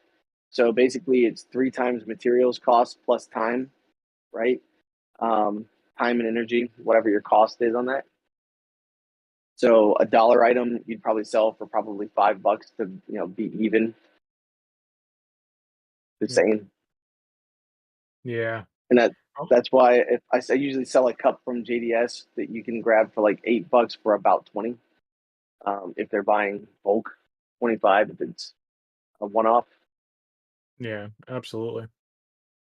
The other thing too, I mean, sites like JDS are great because they give you that guide of being able to know what to charge, or at least a ballpark idea of what's reasonable or expected to be able to get out of it. And sometimes you just kind of got to figure out pricing on your own, especially if it's something you're manufacturing yourself from like a base material. And with that, I would say try and account, like as you're going through the product process of development, manufacturing and cutting or whatever you're doing, to final product and shipping out, account for all the time that you're putting into that product so that you're not undercharging and undervaluing your time. Yeah, and so to go with what Matt D just said back to you here, he said, I doubled my costs in $1 a minute engrave time. That actually might be a proper thing depending on what the engrave time was, right? So $1 a minute on the machine is something that you hear is kind of an industry standard for a lot of people. And then there are some people who say, I won't even turn my machine on for under $50 or, it's an X amount of dollars. So really it's kind of up to you. There's a lot of good people throwing in some good information here. David, yeah. You're situated and what the market around you will bear with, I mean, what can you get away with, basically. So Yep.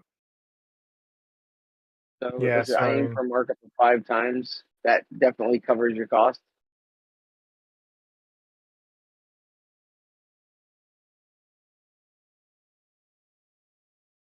Don says, why is Mactron worth so much?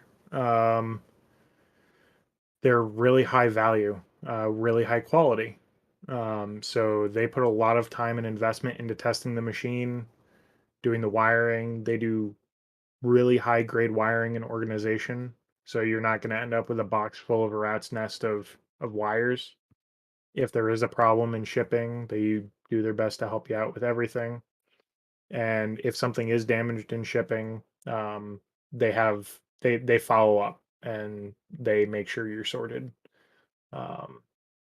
And with that said, we've actually had a couple of people who, even a year after buying the machine, if there is an issue, they support you all the way. Depending on where you get it from, it may come with a warranty, and you may struggle with getting a warranty claim put in. They may not honor it at other places. It's what we would call a paper warranty, where nothing ever comes of it. But Mactron's good. Anybody in the buying guide that we've had experience with is good. And if you're in the Discord community, if you ask about a particular seller in the fiber chat or CO2 or whatever type of machine you're looking for. People are generally happy to share their experience with whatever seller they went through. It just I think the cost is justified from them, but at the same time, there's other sellers too, so you don't have to feel like you're backed into a corner with paying that So much. two people in chat just said, I'll testify to Mactron quality and zero buyer's remorse from my side. Don, I think the other thing too to consider is like what is it? What's your comfortability with dealing? So the fact that you bought a lot from China means that you probably know the ins and outs a little better than some other people in the groups. And so that's one of those things. If you've got a comfort in dealing with overseas markets and trades and importing and all that stuff, then that's definitely a route. You can save some money. That's what I did. Like I don't have a Mactron. I actually didn't find laser everything until after I had ordered my machine. But I bought one and I really appreciate it. The guy did a great job. It was here in 10 days. And I think it was probably like $800 cheaper than Mactron, but I'm also pretty decent with figuring out hardware and putting things together and also looking at videos and learning visually. So that was something I didn't really struggle with too much. But it's just one of those things. Tell me when they have a JPS laser, is it the same as all? JPT laser, the source. I think So the same source thing. is just the source, the JPT source is just functionally like the engine in the car. Yep. So you could have, for example, a Ford or Chevy or Nissan engine in whatever car you buy, but every manufacturer could also buy that as a crate engine and put it in their car too. You can think of it like building a PC. You know. Yeah. Yeah, that's what I was exactly going to say. Yeah. Yep. That's another good way to think about it. The component pieces that are inside are a little higher quality. Like you said, the wiring is very straight and structured, but like it's less likely to become frayed or anything like that. Yeah, I mean, they can always have issues. And all that sort of stuff as well, you know. Yep. Oh, so he built his own laser to start, you'd saying. So yeah, so you're definitely in a different ballpark. Yeah, so you know what goes into building a laser then.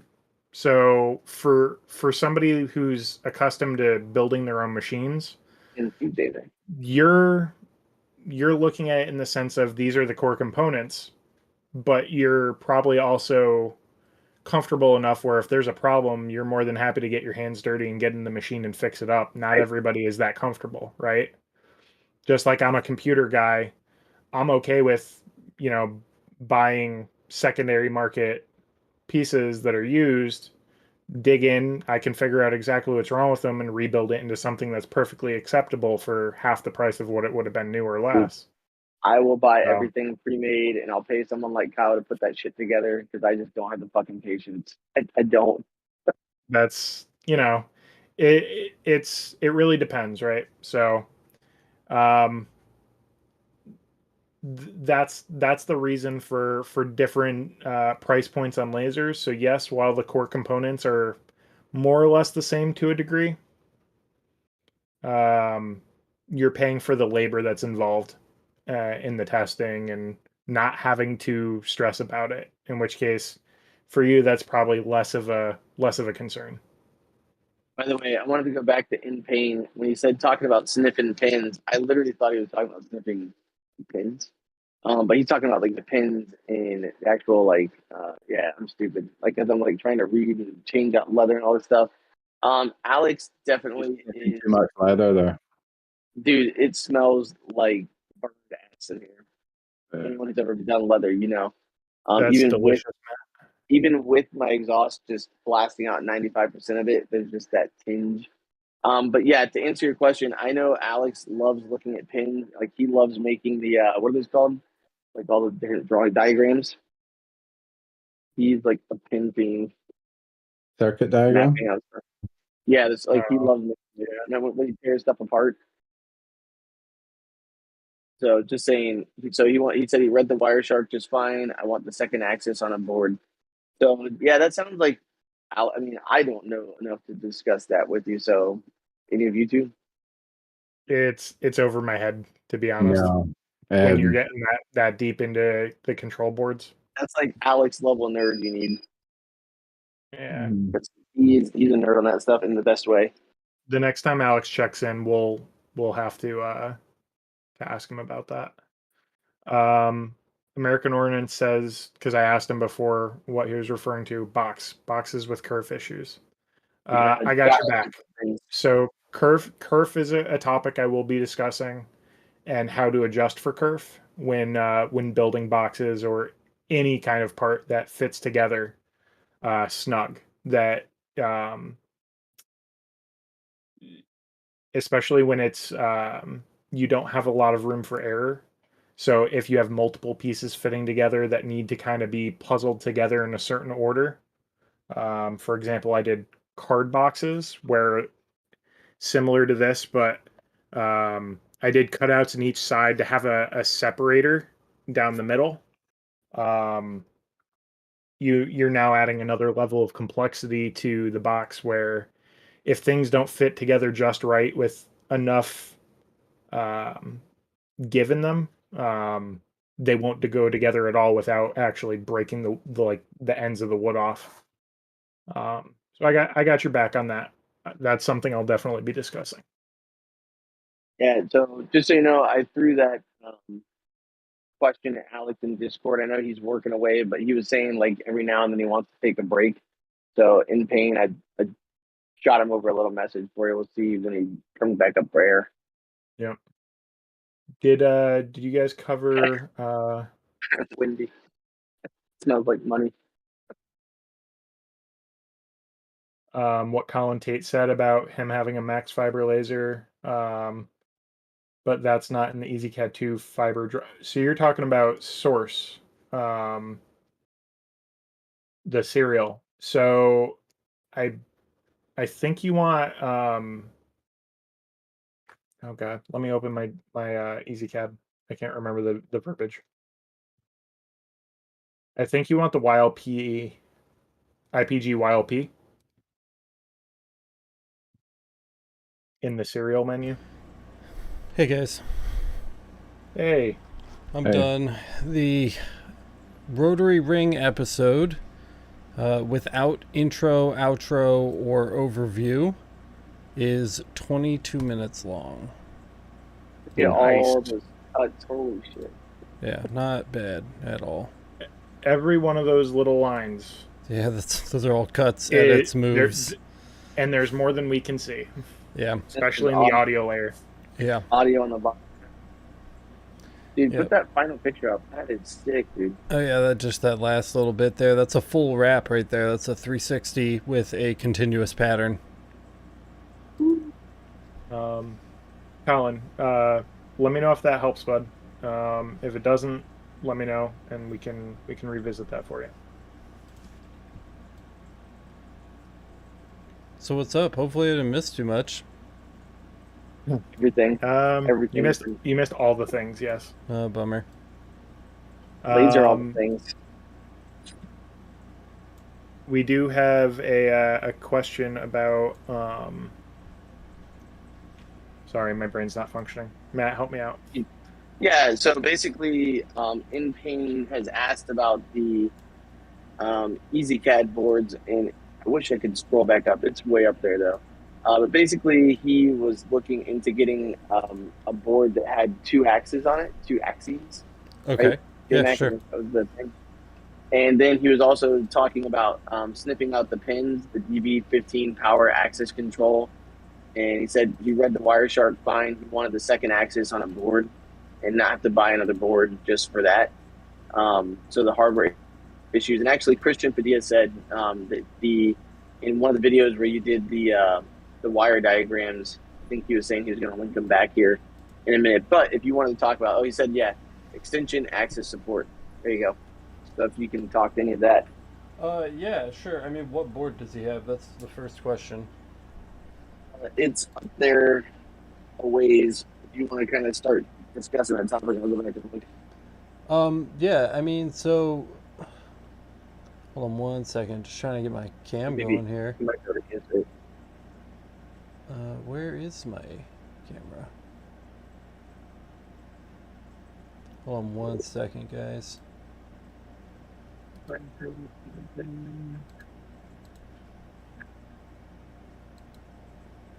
You might be able to answer it faster too. Yeah, so certain boards do and do not have extension access support. There's two types of fiber light boards, the EasyCAD light boards. There's an A model and a B model. Check the EasyCAD. Oh, here you go. Okay. He has an FPL. He has an FPL1B LV4. He said he's been used for testing in Wireshark. Also, another very similar in my fiber laser box, but both only have one axis. Works with the rotary. The other Y pins are only allowed for GP output pins 4 and 5. I'll copy and paste that into the chat for you. Is LV4 a full-size board?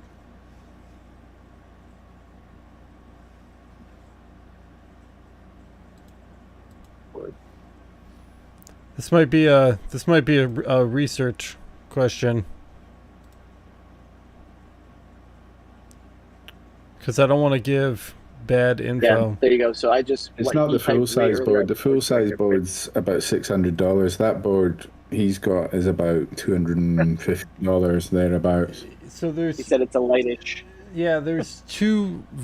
So okay, so in the best case scenario, you have the EasyCAD light board that has rotary support at all, or extension access support at all. And if that's the situation, your board only supports one extension axis, period, like at a time. So there's only one set of pins on that board that you can wire up to any extension axis. Doesn't matter if it's a Z, a motorized Z. It doesn't matter if it's a rotary or one axis of a XY table. You only get one. So there is no situation where you are going to have an EasyCAD light board and you're going to be able to add an additional extension axis. If you look at the board, there's a little sticker on it with a serial number, and it ends in either A or B. And again, don't quote me on this. I don't have it in front of me, but we talk about it in the EasyCAD 3 downgrade video. One of those boards has one extension axis and the other one has 0. So you literally can't even use a rotary tool with it. There's nothing. So yeah, so if you have 2 out, 1 in on top of the rotary.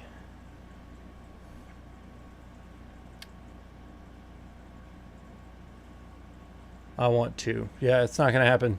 Sorry to be the bearer of bad news. You'll need to upgrade your board to a full-size EasyCAD 2 board. I haven't seen a C model. Have you? Near the top, the model to look for, it's about $600. Yeah, have you heard of the EasyCAD Light C board? No. I've not messed around with that. So if there's a...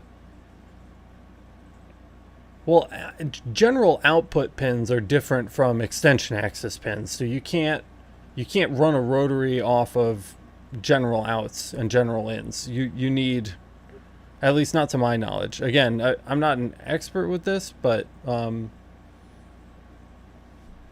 I'm not familiar with the light C board, unfortunately. So okay, he's saying you can. So what was the question then? I'm confused. How can he get 2 on 1?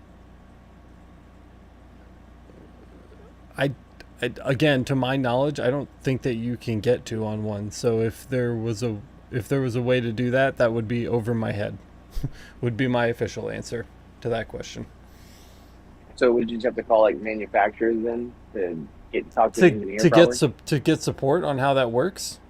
I mean, yeah, I would talk to like Kevin over at JCZ. He should be pretty responsive. Yeah.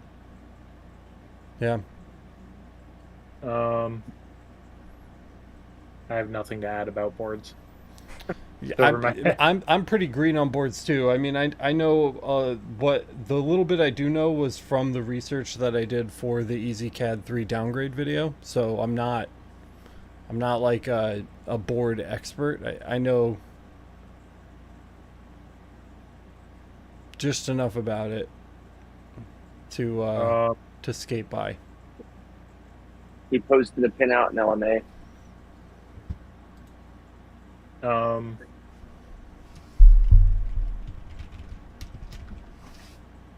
Well, that's going on. I'm gonna loop back for a sec so we don't lose track of some of the other questions that were asked. Matthew Henderson says, anyone have experience with radiant laser? I've got a 30 watt from them and it seems they're using a different lens. If I want a different size, I have to ship it back to California.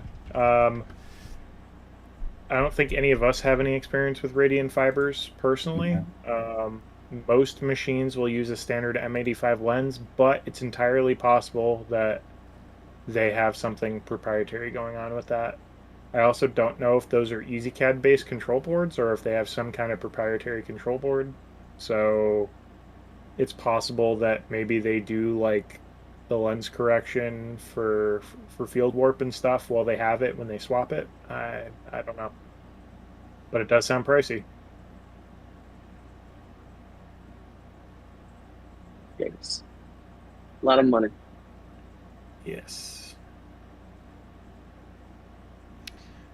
Yeah, I see the post in the Laser Master Academy, and I'm looking at the pinout, and that is the pinout for the full-size EasyCAD board. So I'm not familiar with a fiber light board that has dual output like that, and if it exists, I wouldn't be able to advise you on how that works. It's just outside of what I happen to know on the subject. Unfortunately, I wish I could be more helpful. It's just a little bit over my head.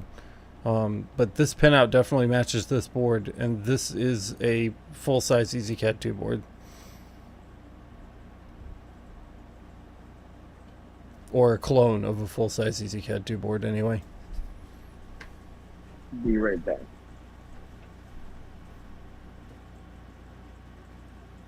Matthew Henderson says, pretty sure they forked EasyCAD 2 pretty early on in development. It's entirely possible. They also could have paid them to make a unique board for their company. Yeah, they do I know that that's a lot. something that, yeah, it's absolutely a thing. It could be just different enough that it causes problems. So, I wish I had something to offer you on that. We haven't had any experience with Radian directly though, or at least I haven't. I don't want to speak for the guys, but it's forked all right.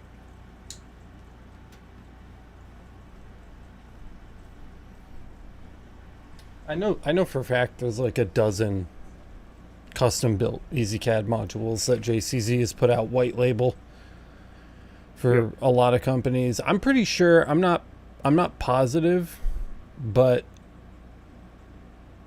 I'm fairly certain that the CCAD boards are produced by JCZ, and I think they're white label.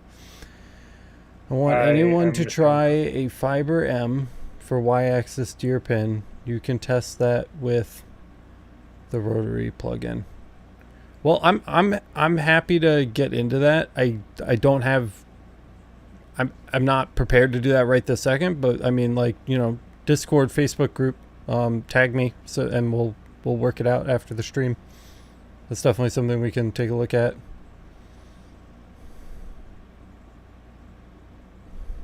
Sorry, Matt.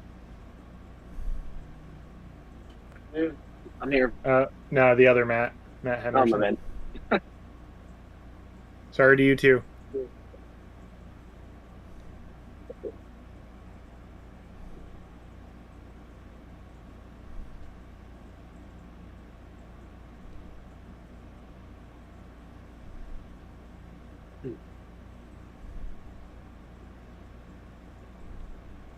Why did I think this was going to be a fast job?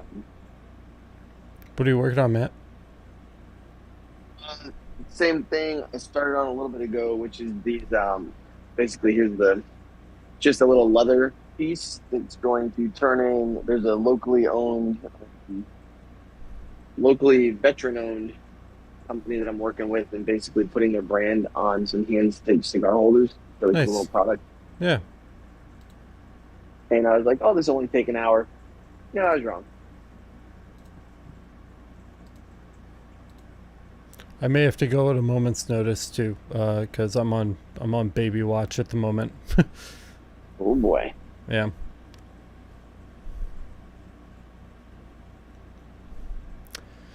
That was But we've had a lot of good questions today, man. People have been talking about, like, we mentioned the fact that we're going to be making some business videos. I'm making business videos coming out.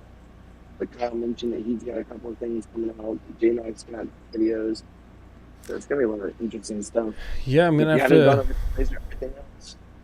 to go back and listen to it when we're done tonight, because I haven't had my headphones on this whole time. I've been editing, so I'll have to go back and stay focused on that audio. Catch up on some of that chat, because I totally missed literally everything you guys have been talking about since you started. The cool thing is, like, we've had some of the answers, but honestly, like, the chat's had a lot of great support too, man. Nice. A lot of good stuff going on. Yeah, I'm definitely gonna have to catch up on that. Wendy jumped in, ED was here, E3 came, I mean, like, everybody. Oh man, it's a lot. Christian. Good to hear it, Colin. Make sure your frequency is set too. Max is a little bit limited on frequency range. I think they're 30 to 60 usually. Yeah. So make sure you're in the range that's suited for your model of source. If you're not sure, drop your model in chat and we can help you out. Or if you don't get to it right now, even just in the Discord, we can help you out. But I'm glad it's working better, man. Check out what Christian said. Looking into rotary trucks a lot recently. I think it should be possible to design replacement rejaw inserts that would convert the standard Macron rotary into a ring holder. Pretty cool. Dude, hell yeah. Anytime you can make one tool do the job of another tool, money. It's space savings on a desk too. Yep. I like it, Chris. Oh man, my brain is fried, guys. You've had a long several days week of editing. Even today was the bulk of it, and it's just like when I'm done after like 8 hours of sitting in front of the computer, like my brain just gets mushy. So on this 22.5-minute video, how many hours? Because we were talking about that while you're working. I was like, dude, I can't even guess how many hours you spent on this video. Like how many hours total have I put into the production? Like time shooting and editing and I think 45 to 50 hours is fair. Maybe more. I don't know. You guys would know better than I do. My sense of time is totally shot. Based on how long of a day I've seen you having over the last 2 weeks. You told me Monday that you probably had more. just finished filming. Yeah, you just finished filming the pieces on Monday. Yeah. I think. Yeah. And so from then till now. I think 50's conservative. I'm willing to bet it's closer to like 70 or 80. It seems a little high, but there was a lot. I joke with you guys all the time in chat, but like I do a lot of my research for my episodes 5 minutes before I film the episode, so if you're counting research time, I think maybe 60 tops. Yeah. Like just learning things like 100% solid and being absolutely sure that I know what I'm talking about before I start actually recording, like that time, probably like 60. But You're going to say 50 hours and 5 minutes. yeah, right. Yeah, exactly. Well, all good, Colin. Just drop it in whenever, man. We got your back on Discord, or whichever method of community platform you're on. Shoot it in there, and we can help you out if you're stuck. Yep. Good luck, Kelly. Good seeing you, man. Thanks for stopping in. Have a good night, Kelly. It was good seeing you. Thanks for hanging out, man. see you later, Kelly. I can see you again. Hope the move goes good. Pictures we want to see. And Payne said, yeah, you must be getting like immersion blind. Immersion blind. or immersion You're in blur. it so much. Yeah. Yeah, immersion blur. I'm blind now, but I'm gonna immersion I'll blind. feel better tomorrow after a good night's sleep. My wife says Alex takes family breaks, so some of his work time is inflated. It's true, dude. I hear Coraline, like, she's just like blah, blah, blah, blah, downstairs, and I'm just like, I have to get up and like go visit my stupid baby. So then I like inevitably get up and go down and spend like a half hour here, a half hour there, you know. So that kind of like chops up the time, but. Yeah, but how nice is it to be at home now and be able to do that every now and then? It's nice, dude. That's coming to an end real fast for me because the next thing's I need to publish a full review on the Mirror 9, which I can't bring home. I need to publish full review on the LaserMaster 2 Pro, which I can't bring home. I have a voltage testing for power supplies episode planned that just kind of runs you through like what voltages you should be expecting from your components, how to test the power supplies, where to get replacements. That is definitely not something I'm doing here in this cramped little space. I'll probably do that on the SFX just because it's on that big ass workbench and I can easily get in and around it for like camera angles and stuff. So, Yeah. You know, those three things are big things that I have coming up, and they all need to be done at the shop just because the machines aren't here. So, but yeah, it's been nice. Wendy just had a good point. She said, how does one even, let me go back to what she said. So how does one even get started with trying to do a video? And I think there's some people who think it's just really easy to start a channel, you know, or to do a video. Dude, YouTube is a freaking ridiculous amount of work. I mean, no. It's, you know, it's super easy.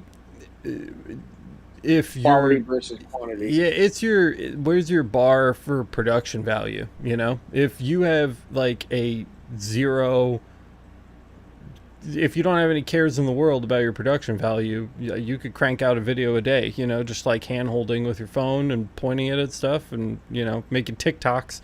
You know, the famous TikTokers make like 3 videos a day, I think, is what the algorithm wants right now. It's crazy.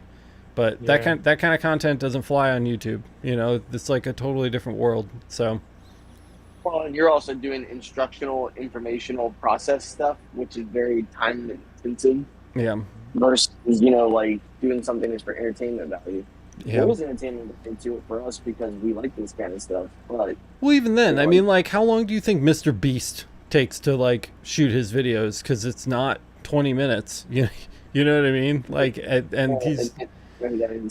Yeah, so I mean, it's a production value thing. So, you know, like anyone can start a YouTube channel. It is super easy. It takes 3 seconds to sign up for a Gmail account and put a name on your channel. But, you know, it's a production value thing, and you know, like you said, it's education and the methodology, and pacing that you choose to, you know, go after when you're editing that kind of content matters. It makes a difference. So it has to be, you know, you have to plan.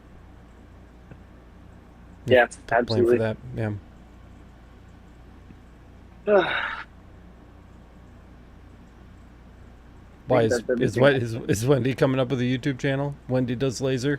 No. That Wendy with the laser. That'd be dope.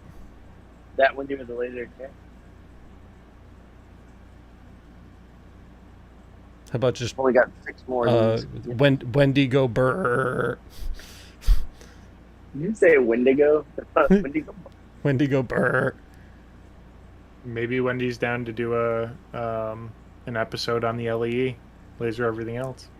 Miranda's saying, everybody in chat with me right now, you guys, can confirm that the live stuff is harder than it looks to. Literally one button toggle not clicked equals nothing happening. Yeah. Or you doing this and pantomiming and no sound coming to you. Dude, I I gotta tell you though, man, like I love my fucking job. I love it so much. I love what I do. It's so fun. It's so fun. Even when I'm like, I think that's the main difference between people who should and shouldn't start a YouTube channel. Like when I'm in the middle of this edit that you're looking at on the screen, when I'm literally in the middle of this and I have a headache and I'm sweating and I'm tired and I want to stop, do literally anything else, you know, like right here. I'm like miserable, but I'm still like having fun, you know, like I'm enjoying what I'm doing. And if you don't enjoy this, like it's just going to be miserable, you know? I mean, just like absolutely miserable. And I love it, man. I love being able to do this. Christian Padilla just said, Wendy Maker Theory collect. I like Wendy everything. Wendy everything. Wendy cusses just the right goddamn amount. Wendy says, I'm going to feed Matt business info, let him be on camera. I literally just dropped the F-bomb like 3 seconds ago, Wendy. I think you're okay. We openly accept swearing like trekkers around here. We sure do. Just under the threshold to get in trouble with YouTube monetization. That much. Like a clicker in the corner. Yeah. Yeah, I think this will go up tomorrow, the ring rotary video, which is exciting. So I need to wake up in the morning, film an intro and an outro and like a tiny little 2-second like kind of overview, because I don't really talk about what we're gonna do before we're gonna do it.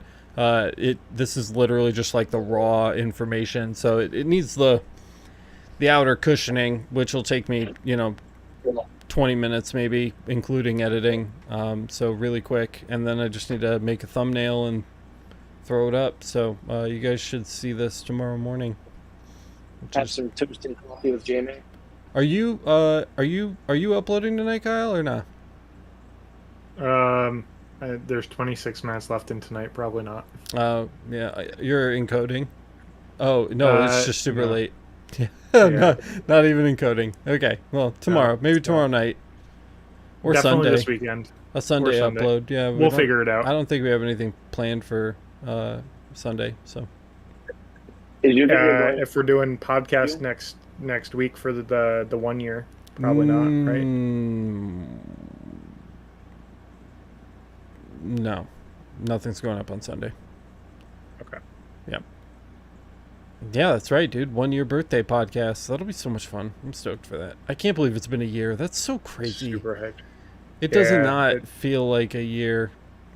The person to ask is JMac. Do you think it feels like a year, JMac? Because JMac's been here since literally the first day. Can he hear us?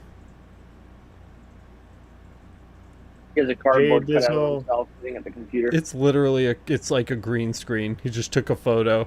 He might have froze. Poor JMac. His computer was giving issues. We love JMac. Hopefully he'll come back. Miranda says, I believe it. Yeah. I'm sure she does. It drove the poor woman nuts over the last 12 months. Speaking of truckers, American Ordnance says he actually confirmed he's a trucker. That's his day job. So dope. We appreciate you, man. That's a hardcore job. Yeah. J-Mac's been here longer than I have.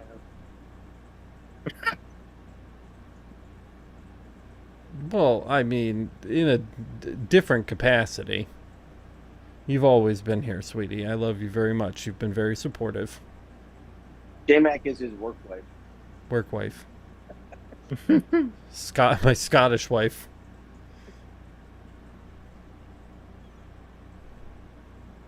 Hauled jet fuel? Nah, I'm good. No thanks. Damn, dude, that is freaking hardcore. No thanks. I've seen too many movies. I've seen too many movies where gas tankers blow up. Alan, 4:36 in the morning there. Jesus crispy, fractured for making it able to watch this live stream. Alan, you must be out in the EU, right? UK area, maybe? A fractured foot, rough.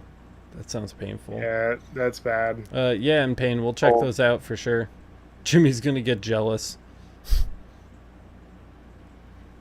Speaking of which, I'm surprised he's not in chat harassing people.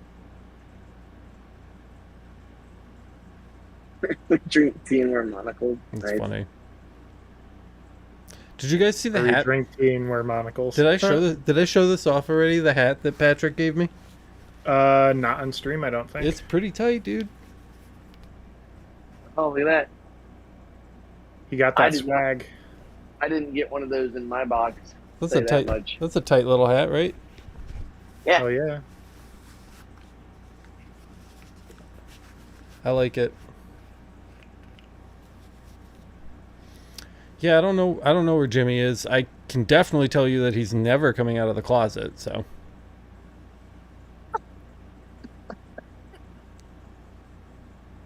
Oh my god. Yeah, I'm with Miranda. He's probably passed out. Asleep or dead.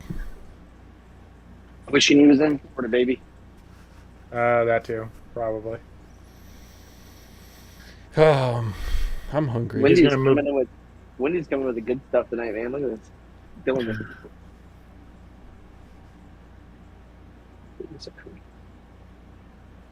Oh my god. 2 more of these guys. Garrett says, do any of you all know easier way to load parameters from EasyCAD 2 to, I'm guessing he meant EasyCAD 3. Yeah, you can just rename the file. Yeah, change the file extension. Like edit the file extension and to the name. EasyCAD 3 extension. And the name. And the name. Not just the file extension, it's the name too. So whatever, just take your param file from EasyCAD 2, rename it to the entire file name, the name and extension of the parameter file from EasyCAD 3, and drop it in, and it'll just load up. You don't need to do anything fancy at all. It's literally the same exact format. Just change the file name and extension, and EasyCAD 3 will read it, no problem. I think we determined it doesn't work going from 3 to 2, but it does from 2 to 3, correct? That's right. All right, cool. Yep, you can go up, you just can't go down. Dude, we've been casting for 2 hours and 15 minutes, right? Oh my god. Yeah, dude. It's been going smooth too. We've had a lot of good questions, a lot of good conversations. You guys have been on it tonight. Actually, it went fast. I was editing the light burn part of the video first, and I definitely made a lot more mistakes trying to talk like a human being during that portion of the video, so it took me a lot longer to edit. The EasyCAD cuts were a little further apart, so I had kind of wider gaps between usable bits of audio. So it actually kind of flew by. I was expecting to be strung up for another hour on this tonight. Yeah, by the way, even Tyler showed chat. Shout out. Tyler, what?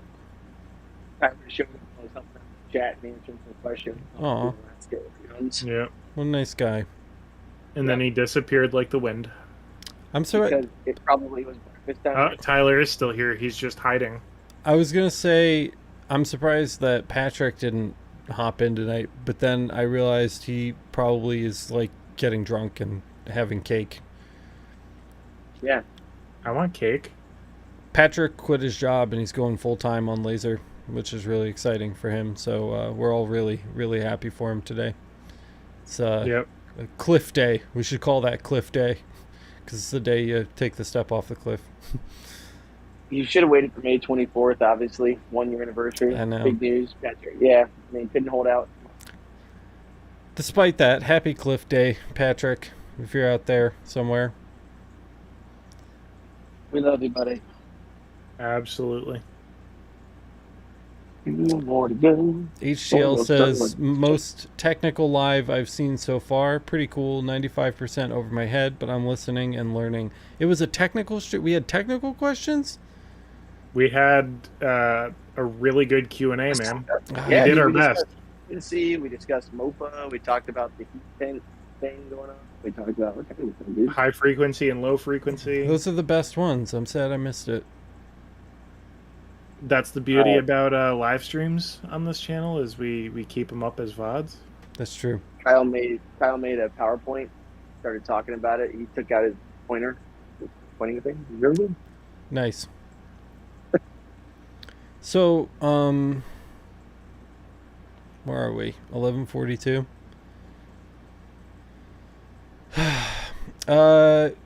How often do you have live streams like this? This has been great. I would venture to say we aim for weekly. This is our second this week, if we include the live podcast. When was that? Monday? Sunday? I don't even remember. So, fairly often. Yeah. And I mean, there's a gigantic backlog of these for you to go watch too. We have Friday Live Day, so you can go into the main YouTube channel and just scroll down until you see the Friday Live Day playlist and go nuts, because we do stuff like this all the time. Not specifically the video editing. I think that's the first time where I just made you guys sit and watch me edit an episode that you're going to watch tomorrow. But we do other stuff. We do shop jobs. We do just straight up Q&As. We do live podcasts. If you guys like listening to us just sit around and talk, by the way, definitely go listen to the Laser Source podcast. We have a podcast where we do this in more of like an official capacity, and it's a blast. I think the podcast gets the least amount of views, but I think it's my favorite thing to do. I love just sitting around and hanging out and chatting on the podcast. So if you guys like listening to that kind of stuff, go check that out. That's same thing. Go to the channel homepage, just scroll down until you see the Laser Source playlist, and click away. There's dozens and dozens of hours of podcasts available there. And then our LMA members, which most of you are, I think, get access to all of the podcast bonus episodes. So all of that, and then double it, and that's all up there as well for you. No, the $10 from In Pain, just spending that cash. I feel like a stripper, just throwing it at us. Thank you, man. Very generous. I hope I can earn that by doing what you want me to do with your board situation. I'm gonna have to spend more time analyzing that. Again, I'm kind of fried today. It'll probably make more sense to me tomorrow. So I will definitely check those pinouts, and we'll see what we can do for you. The podcasts are less Q&A like this has been, and more structured by topic. Yeah, they're a little more structured by topic. We do a lot of interviews. We do a lot of just kind of like technical talk. Sometimes, every once in a while, we have a goof off episode. The cool thing about the podcast is you don't have to listen on YouTube.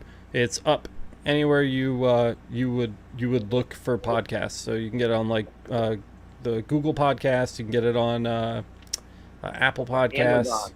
Amazon. It's up on Amazon, Napster, LimeWire. So all available for you.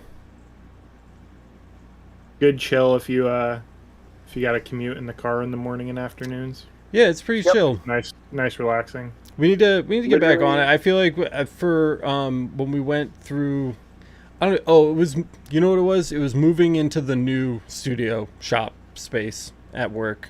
When I moved, we stopped doing the podcast. That was like, I had only so many hours in a day, and something needed to kick the bucket. And the podcast was the first thing to go because it gets the least amount of views. So there's like a huge gap where we were doing podcasts literally every single week, like clockwork, and then they just stop. But we started doing them again. I think we've done 3 or 4 episodes now since the gap. So hopefully we can keep that going, because I really do enjoy doing it, and I know the people who do listen really like listening. So I want to keep going on that. I think the very first podcast was my favorite because it was basically like 10 minutes of Tony talking about sandwiches with J-Mac. That's awesome. true. I was like, these guys are awesome. We have a lot of start the podcast from the beginning, by the way. Go back in time and start it from the beginning and listen up.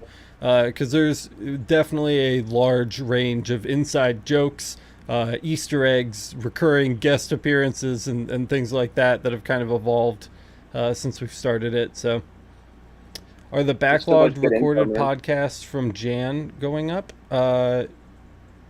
Yes, yeah. All of our backlog podcasts are going up. I just published. This is ironic. I just published the episode that we did months ago in trying to catch up with Alicia Pate, previously from Hustle and Burn. And since that podcast was recorded, a bunch of the information that we covered in that episode went out of date. So I actually switched that podcast episode to unlisted. She's coming back on the 3rd to record a new one. So it's like I went to the backlog to try to upload a backlog episode, and then it instantly was not relevant anymore. And I had to take it down. It's a huge waste of time. So yes, the backlog episodes, everything that we've done will be absolutely coming up. So.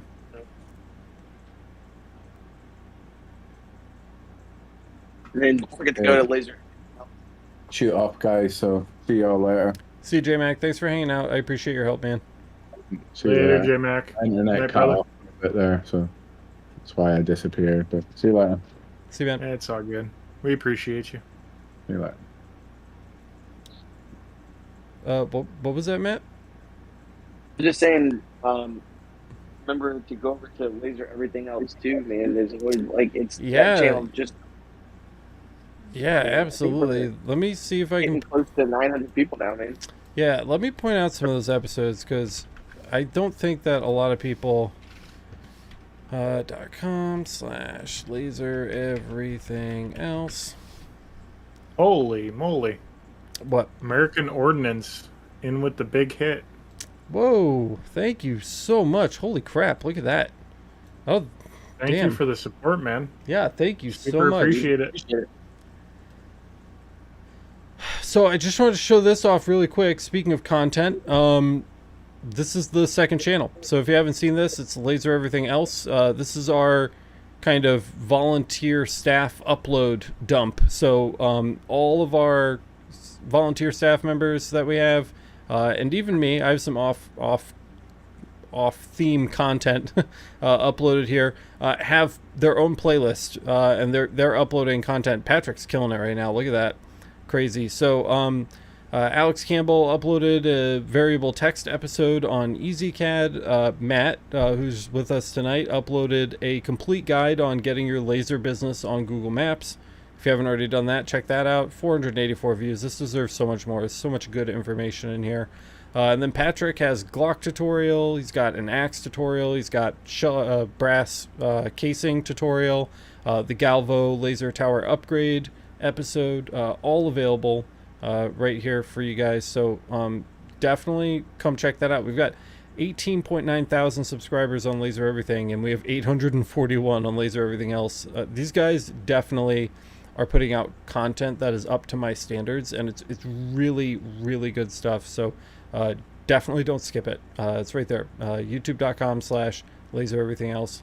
You can check that out right now. Again, just like on Laser Everything, everything on the second channel is absolutely free, so you really don't want to miss it. American Ordnance Works says he's also a LMA Premium member, and thank you, man. We appreciate you supporting us and helping us do what we do, and helping us do the content and allowing us to be dedicated. And helping everybody. I know out I said this in the middle of the stream. But the only reason that this channel exists in the capacity that it does today, and maybe at all, is because of the Laser Master Academy members that we have. It just wouldn't. I just wouldn't. I would still be in the shop. I'd still be in the shop engraving 1,500 Yetis. And when you're in the shop engraving 1,500 Yetis, like, you're doing all right for yourself, but you're not blowing out on YouTube. You know what I mean? It's just not. There's just not enough time in the day. So being able to go full time. That was even a couple months ago now that we did that announcement live stream that I was going full time with the channel. That's all thanks to our supporters over at the Laser Master Academy. So thank you guys. And again, I know I said this too, but you're not only helping yourselves, and you're not only helping the staff, you're helping everybody who watches Laser Everything, because we give all our content away for free. So you guys are the reason that we exist like this. So thank you guys. Impain says, so what about the person that can't join the Discord? I don't have a telephone to verify. No problem on that, man. Facebook group, like Miranda said in chat already. Yeah, that's facebook.com/groups/laser everything. Yep. Link should also be in the description, I believe. And Miranda also hooked you up with a link there. Thank you, Miranda. Yep. And But you're also on the InPaint is on the LMA, so you can go into the LMA forums, go into Fiber Laser, the Fiber Laser category, and just make a post there. Kyle and I will see it, and we'll be able to check that out after the stream. So there's you don't even need to go to a third website. You can just go on the LMA, head to the forums tab, click Fiber Laser, and drop a post in the Fiber Laser forum there. Especially there, not chat, because when it's in chat, then it gets buried. So if you drop it in the LMA forum, then we'll be able to pop in and catch up on that. And the great thing is Kyle never sleeps, so you'll always answer. And yes, unfortunately, you are not going to be able to get into the Discord. I have to have the moderation settings on our Discord community set to max because we're an official Discord community. So I can't reduce the member the security level. Yeah. So it has to be maxed out, otherwise we lose our community benefits, which is annoying. But you won't be able to ignore my chat. Yeah. It's all pin out. Yeah, I'm gonna have to do some homework on this. I still feel underqualified, but I will do my very best for you. Yeah, really. It's a Discord limitation. There's literally nothing we can do about that while still being an official community. The Discord community, which is a bummer, but we got you though. We got you on LMA, and we got you here. I finished my job just now. Yes. Last leather? Yep. Yeah, let me get a look at those again, because I feel like I wasn't paying attention to you when you were telling me what it was earlier. Yeah, no, it's cool. So literally, this is the pre-finished product. So it's a veteran-owned company that's locally owned. Yeah. And basically, it's just a small engrave right there. Mean Bastard is the name of the company that he's got. And he's taking those. It's a nice name. And taking these and turning it into just like hand-stitched cigar holders. So it's kind of one of the things he does. He's a combat veteran, and so basically to help deal with some of the stuff going on, he likes to keep his hands busy, keeps his mind busy, and create some pretty cool products.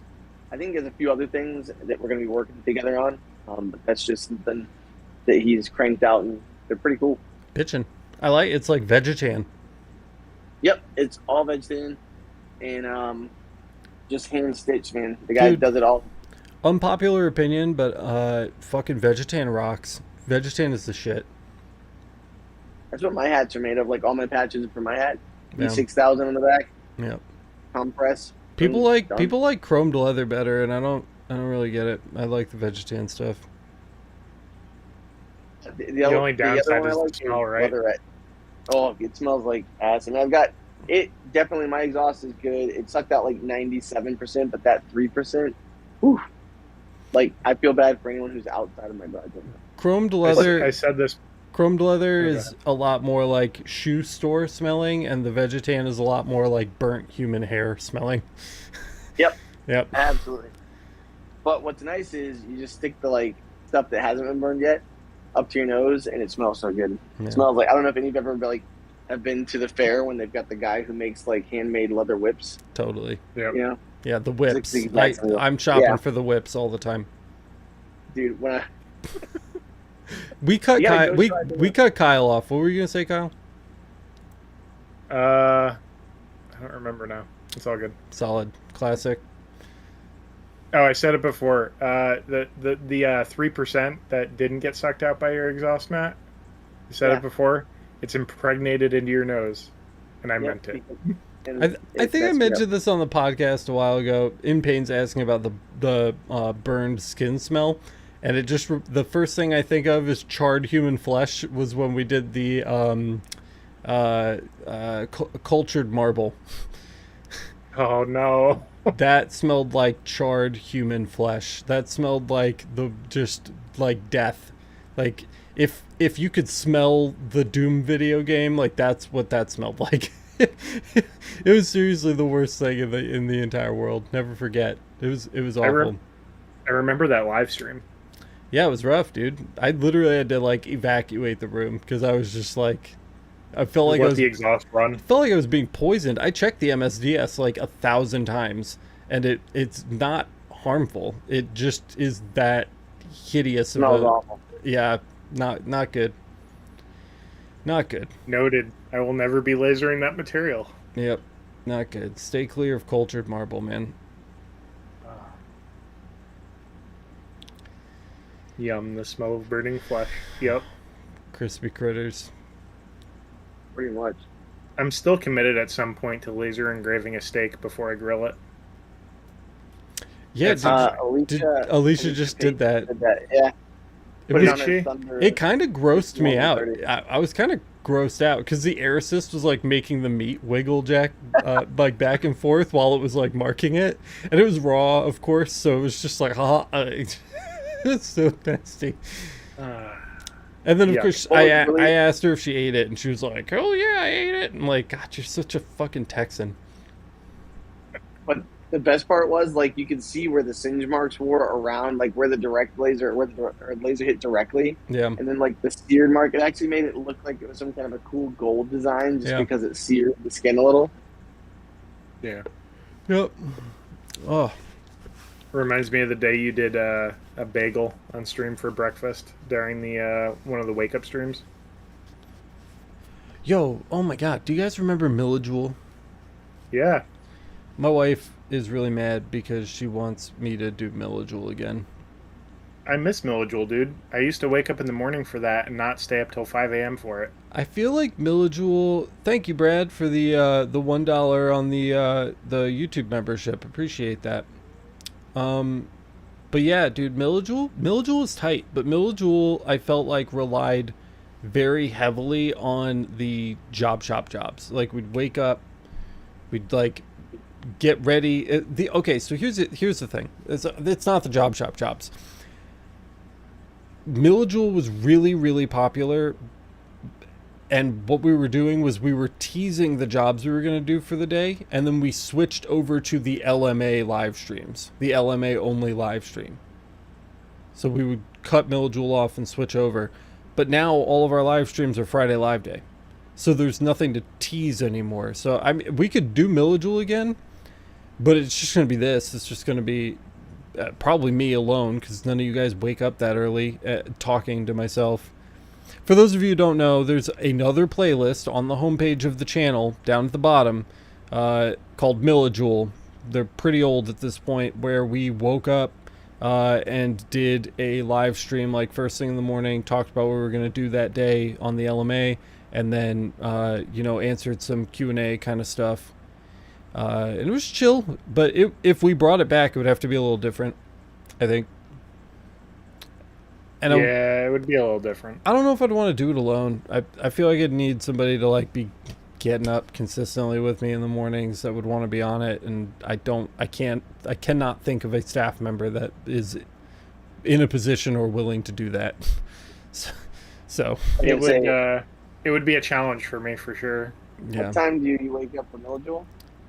Millijewel started at 8, I think, when we started it. Yeah, it was like between 8 and 9:30, depending on like weekday? if you had somebody picking up a massive order from the shop and whatever. Yeah. Yeah, my big thing is my wife would just leave me. It's like that's the time you have to take care of all the babies. Yep.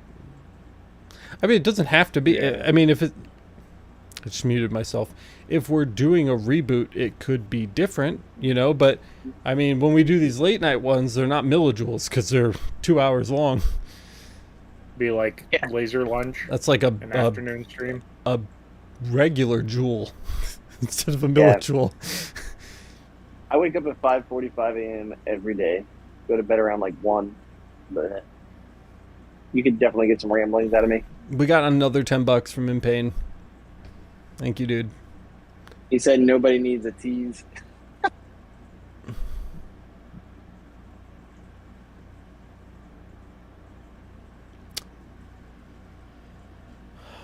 Just glancing at the staff list again. I don't see anybody. I could do them alone. I just, I like hanging out. Let's be honest. I would probably pull my butt out of bed to. If I asked you to do it, you would do it, but I'm not going to ask you to do it. You don't even have to ask me. If you're just saying, you know what, I'm going to do it, I would make a point to make an effort. I think that it might kill you if you had to get up. It that probably early. would, but I'd still do it. I don't think there's been a single day since I've met you, except for days where you've had like adult appointments, that you've gotten up before 11 o'clock in the morning. Nah, that's stretching it. 12. It's usually because he's up until 5 working. Noon. Yeah, well, I know that's what he does. He works the night He never shift. stops. Yeah. Yeah. I stay up all day. I cover all the night questions and stuff. I stay up all day, edit episodes, help the staff answer questions, and then we all go to bed, and Kyle like fucking night hawks it. That's the only time I shut up is in my I would sleep. still be in a hoodie. Someone wants me? Ugh. That doesn't sound good. I would still be in a hoodie, except for if it was tomorrow, because it's supposed to be like mid-90s tomorrow and high humidity. So The temperature outside doesn't No matter if you stay in the basement. it's true. It'll be hot as hell though if I'm running the exhaust. Yeah, dude, it gets so hot in here. I'm speaking of, Split unit. of job shop jobs. I have my own job shop job to do. I'm probably gonna rip that window out and throw an air conditioner in with a board. Split unit. Are you gonna do like a mini split, or are you gonna do like a window AC? Nah, just a window unit. What, dude? I'm gonna go to like I get- Home yeah, Depot it's and pick not- up like the cheapest air conditioner for It's like not, $300 it's bucks. not your house. It's not worth it. Yeah, no, it's not. If it was my own like workshop or my own basement that I was going to be living in for the next 20 years, I would absolutely just go Honestly, the mini though, split route. For a basement that's underground that can kind of conserve the cool too, probably a lot better. The split Well- unit in Florida with the garage being blasted, like I literally have 1/4 of the entire shop is like an external wall. Yeah. My wife wants me? I see a couple messages from her, but I don't see anything about her wanting me. And She's- eyeball. She said I'm such a fucking New Yorker engraving a bagel. Oh, do you guys remember the bagel cutting episode? Yeah, dude, we were just talking about that. Oh, really? I swear to Yes, God, I'm, it's just- It I'm was on stroking Millijoule. out. Oh, it was on Oh, it was a millijoule. Huh? Maybe we should start doing bullshit like that again. That would be worth getting up for. Yeah, that would be. Back. Thank you. Another $50 with instructions to go to bed. Yeah, we probably should. When did my wife want me? Did I miss something? Just she's eyeballs. Yeah. That would be kind of cool. Like, what if, okay, hydraulic press channel on Yep. YouTube? You seen that where they just crush things with the hydraulic? Like, maybe we should have we destroy things with the laser. Will it laser? Just like remember that old episode, like Will it blend? Yeah, it'll be the vortex? kind of like that. But like, Will It Lasers makes it sound like official, like we're gonna be trying to like mark new materials. I'm not talking about that, dude. I'm talking about like taking my old Google Pixel and like sticking it under there and like trying to just blow up the motherboard. That's what Will it blend would do. It'd be like Will it blend, and people would send in and they'd put like an iPad. Oh my god. Yeah, dude, that's what I'm talking about with the laser. That would be sick. That would be that is the whole kind video of him going, looks like it blends. that is the tier of like idea that I'm looking for like a millijoule revival. I would get up every morning and just fucking destroy stuff on the laser for millijoule is not- episodes. I would get up for that. Guaranteed. Will it fry bologna? Oh, I feel like we need to do that now. That's shop work. Dude, I need a CO2. I need a CO2 here at the home office. That's like the one thing I don't have. I mean, like, I don't have the UV or the CO2, but those are kind of specialty machines. But I have 2 fibers and a diode. I don't have a CO2, and I feel like in order to like really get some like serious content done at home, I need like a little, like a Trifecta. a desktop one. It doesn't need to be big, not a K40, but like one of the teeny tiny like Miras or Thunder lasers would be like really nice to have here. I feel like you need the CO2 galvo to cook meats. This is not Throwing it out there. this is not the first time that Sam has mentioned this music contest with the fiber laser, which I would do, but I don't feel qualified to host or judge a contest in which I have zero ability, because I don't think that I could do that. I don't think I could do that to save my family. if my family's life was on the line. I mean, maybe, maybe if my family's life was on the line. Not if my life was on the line. I don't think I could. Do you guys think you could do that? Pull that off? Fiber laser music? We'd all be dead. Yeah, we'd all be dead. Host a contest? No, but I would absolutely try and participate. Yeah. Maybe we'll do it. Maybe we can do it. It'd be fun to play with, yeah. Yeah. I'm so bad about content. We've been very hesitant to, this is the first time I think I've ever talked about this publicly on the channel, but I've been very hesitant to do more contests because the last time that we had a contest, we had like 4 in a row on the Discord.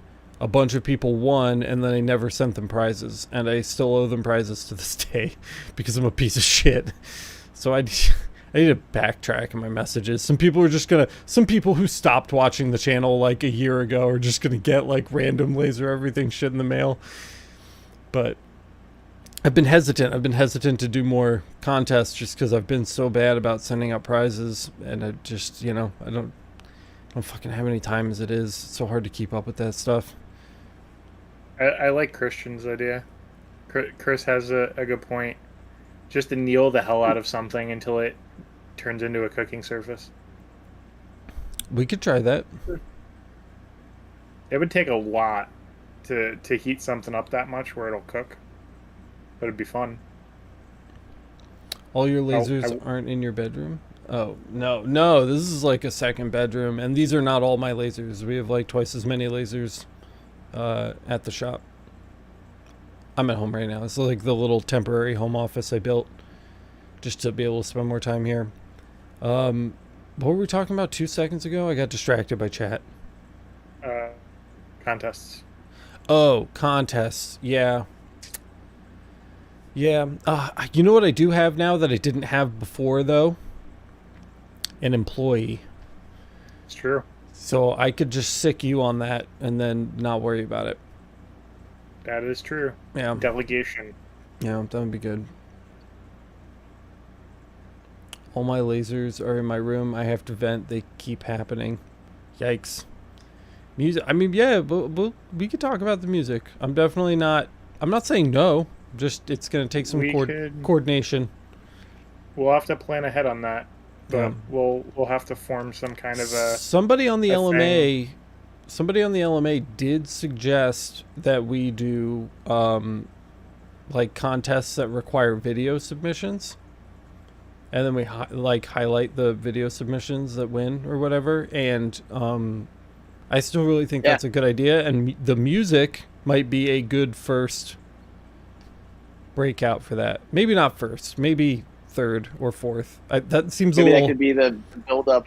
But yeah, it seems a little hardcore for maybe the first one, but like it could fit into that grouping of things fairly well. I don't know what the technical or managerial side of it would be potentially, or the limiting factors, I should say, but maybe we could do a podcast reviewing all the submissions. Yeah. Depending, I mean, obviously, if there's too many, it would be time prohibitive, and if there's not a ton of submissions, that would be a really boring podcast potentially, but it would be cool to kind of share it if we could. LMA and Discord to vote on top 10, and then we could review them. When we did the old contests, we got a lot of submissions. Granted, they were on Discord, so it was easier to submit, but we got a lot, and we have like 3 times as many, way more than that even, maybe 4 or 5 times as many members in the Laser Everything community now than we did back then. So I don't think there would be a shortage of submissions. I think they would do pretty well. Yeah. Okay. I might upload this as a podcast episode to the podcast.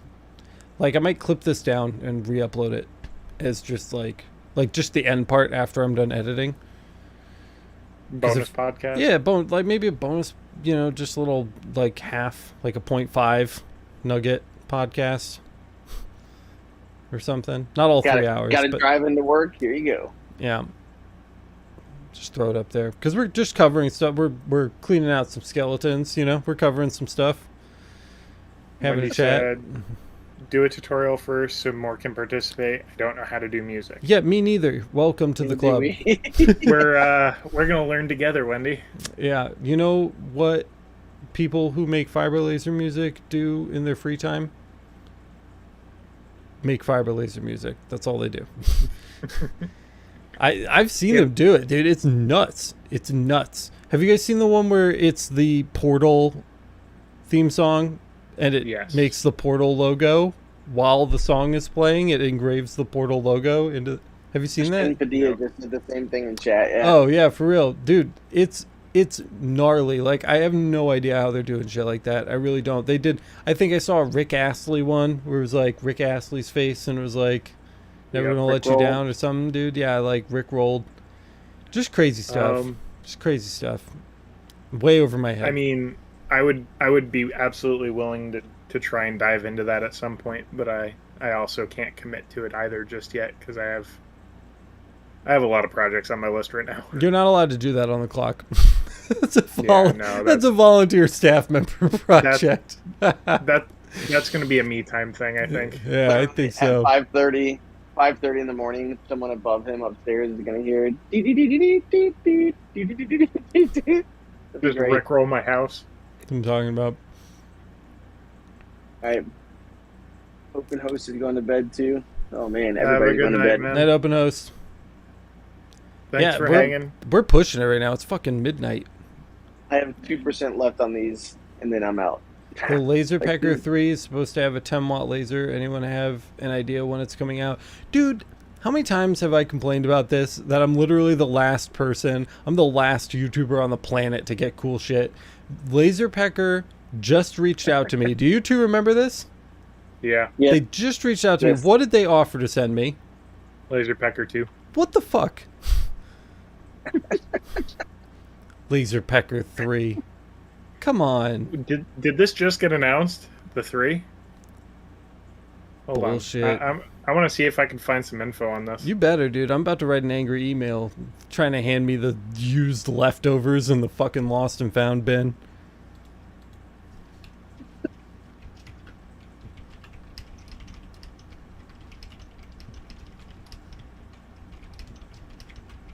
Make a video of the best way for us to measure focus with a 2.5D machine without the use of height gauge. I'm out of ideas. Can you say that one more time? Make a video of the best way for us to measure focus with a 2.5D machine without the use of a height gauge. Because I'm out of ideas. Get a long metric ruler. Yeah, lasereverything.net/buying guides. Not buying guides, not plural. Buying guide. Buying guide. Lasereverything.net/buying guide. I got a super nice 18-inch ruler linked up there for you. It's like $10. I don't even think I have one here. Oh, I do. About the dome surfaces are harder to measure, you said. Dome surface? Dome surface of what? Whatever, substrate. Oh well, that's why you cut a focal stick.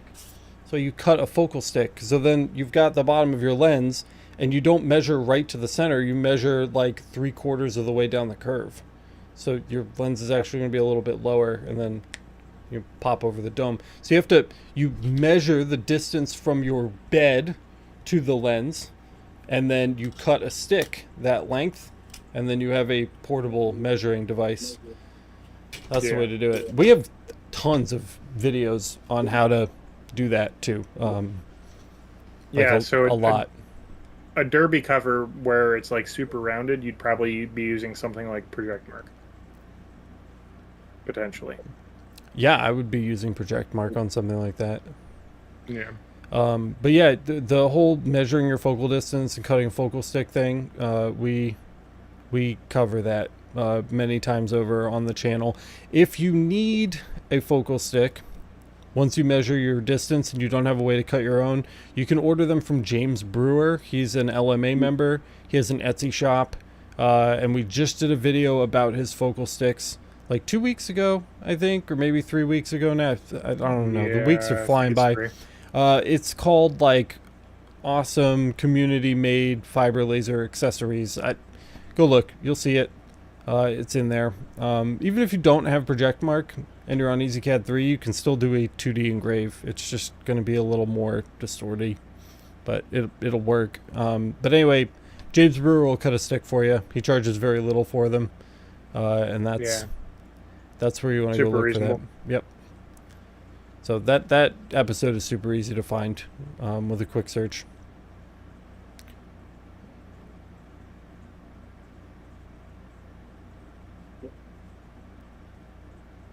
Oops. I did take a look at something real quick there. Sorry. All good. You have popcorn ceiling, Matt? No, I have a textured ceiling. In Florida, we have, it's called orange peel. And so basically, I don't know why they do it. In the 90s when my house was built, I have a finished garage basically. So I've got like a textured concrete floor, and then I've got a textured wall, and everything's textured. Even the, it's a Florida thing. That's cool. Absolutely.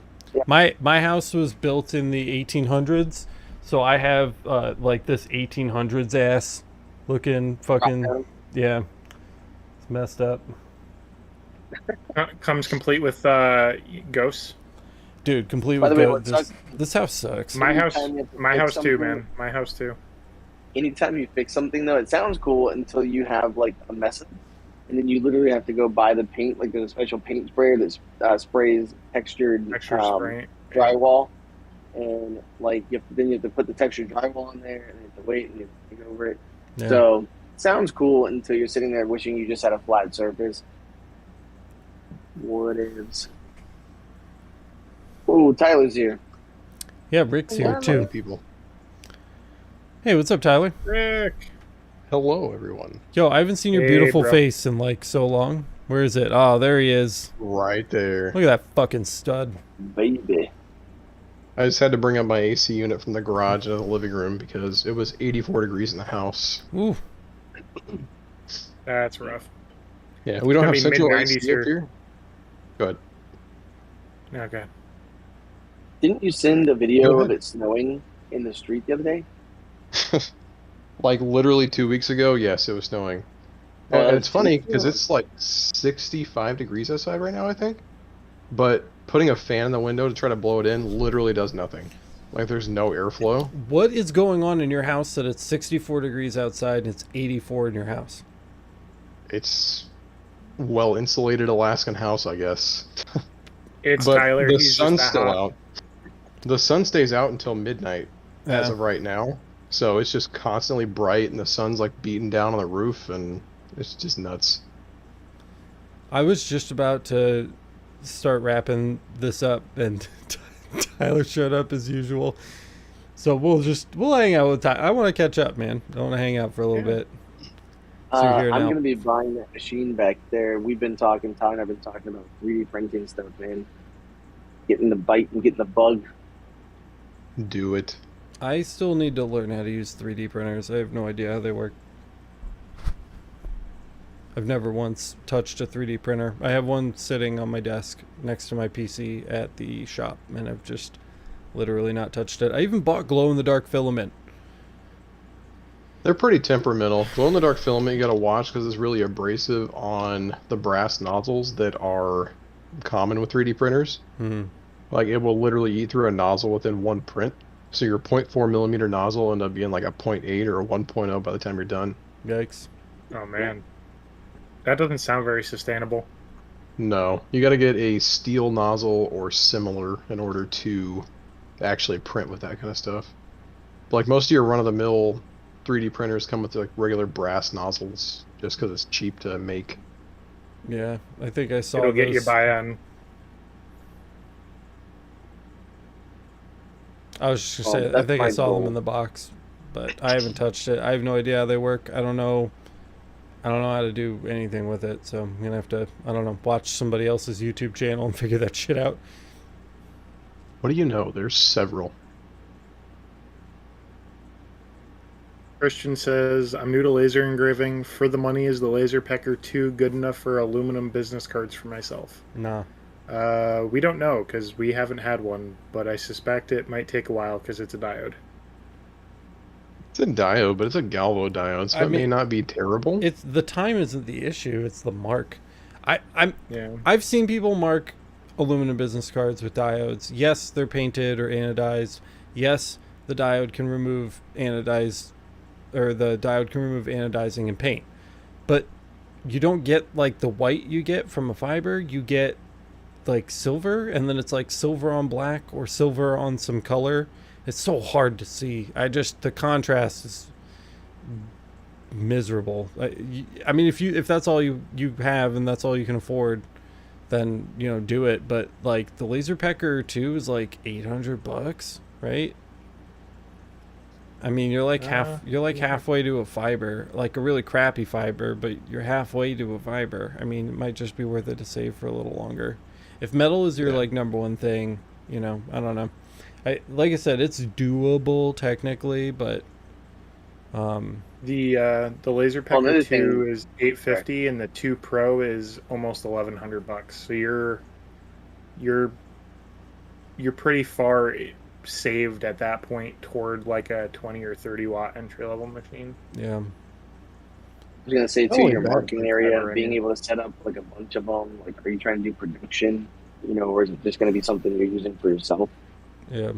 Yeah. Not only that, but like for $1,100, that's almost double the price of like an Ortur Laser Master, which you can use versatilely, and it's also a bigger work area. So yeah, and it's 4 times the price of the Alfaro.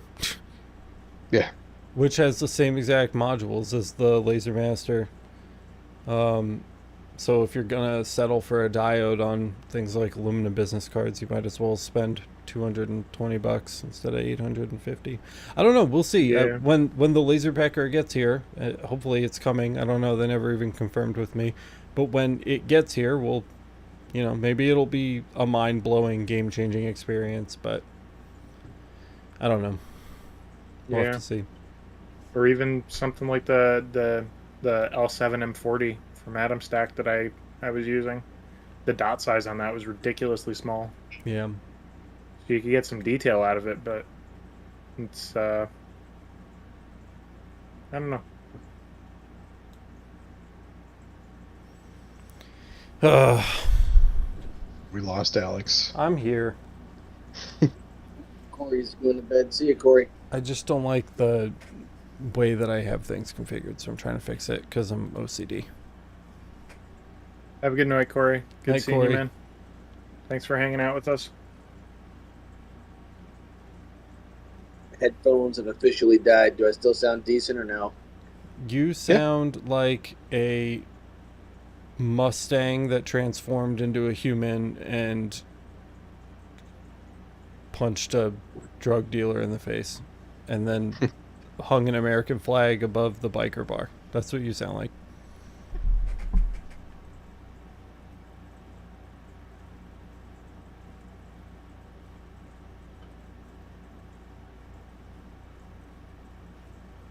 Speaking of headphones, I love these new G435s from Logitech. They're so nice.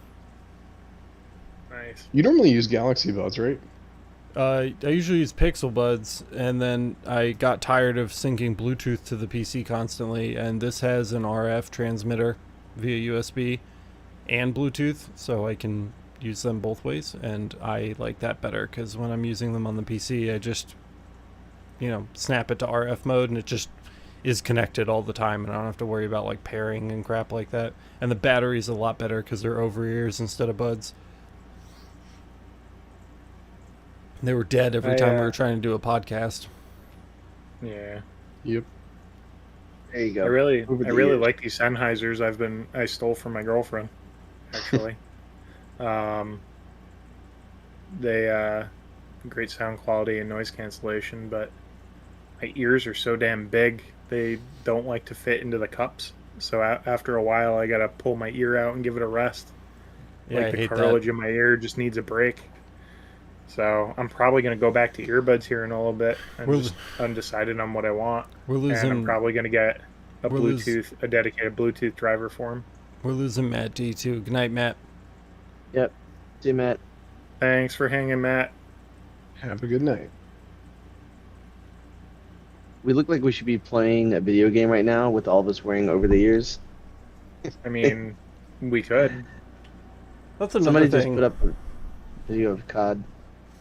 That's another thing I want to do more often too. I had a lot of fun that one day that I was just like randomly like I'm gonna play some Splatoon on Laser Everything, and I just started playing Splatoon. I posted that link in the Discord. That was a lot of fun. We should do that again sometime.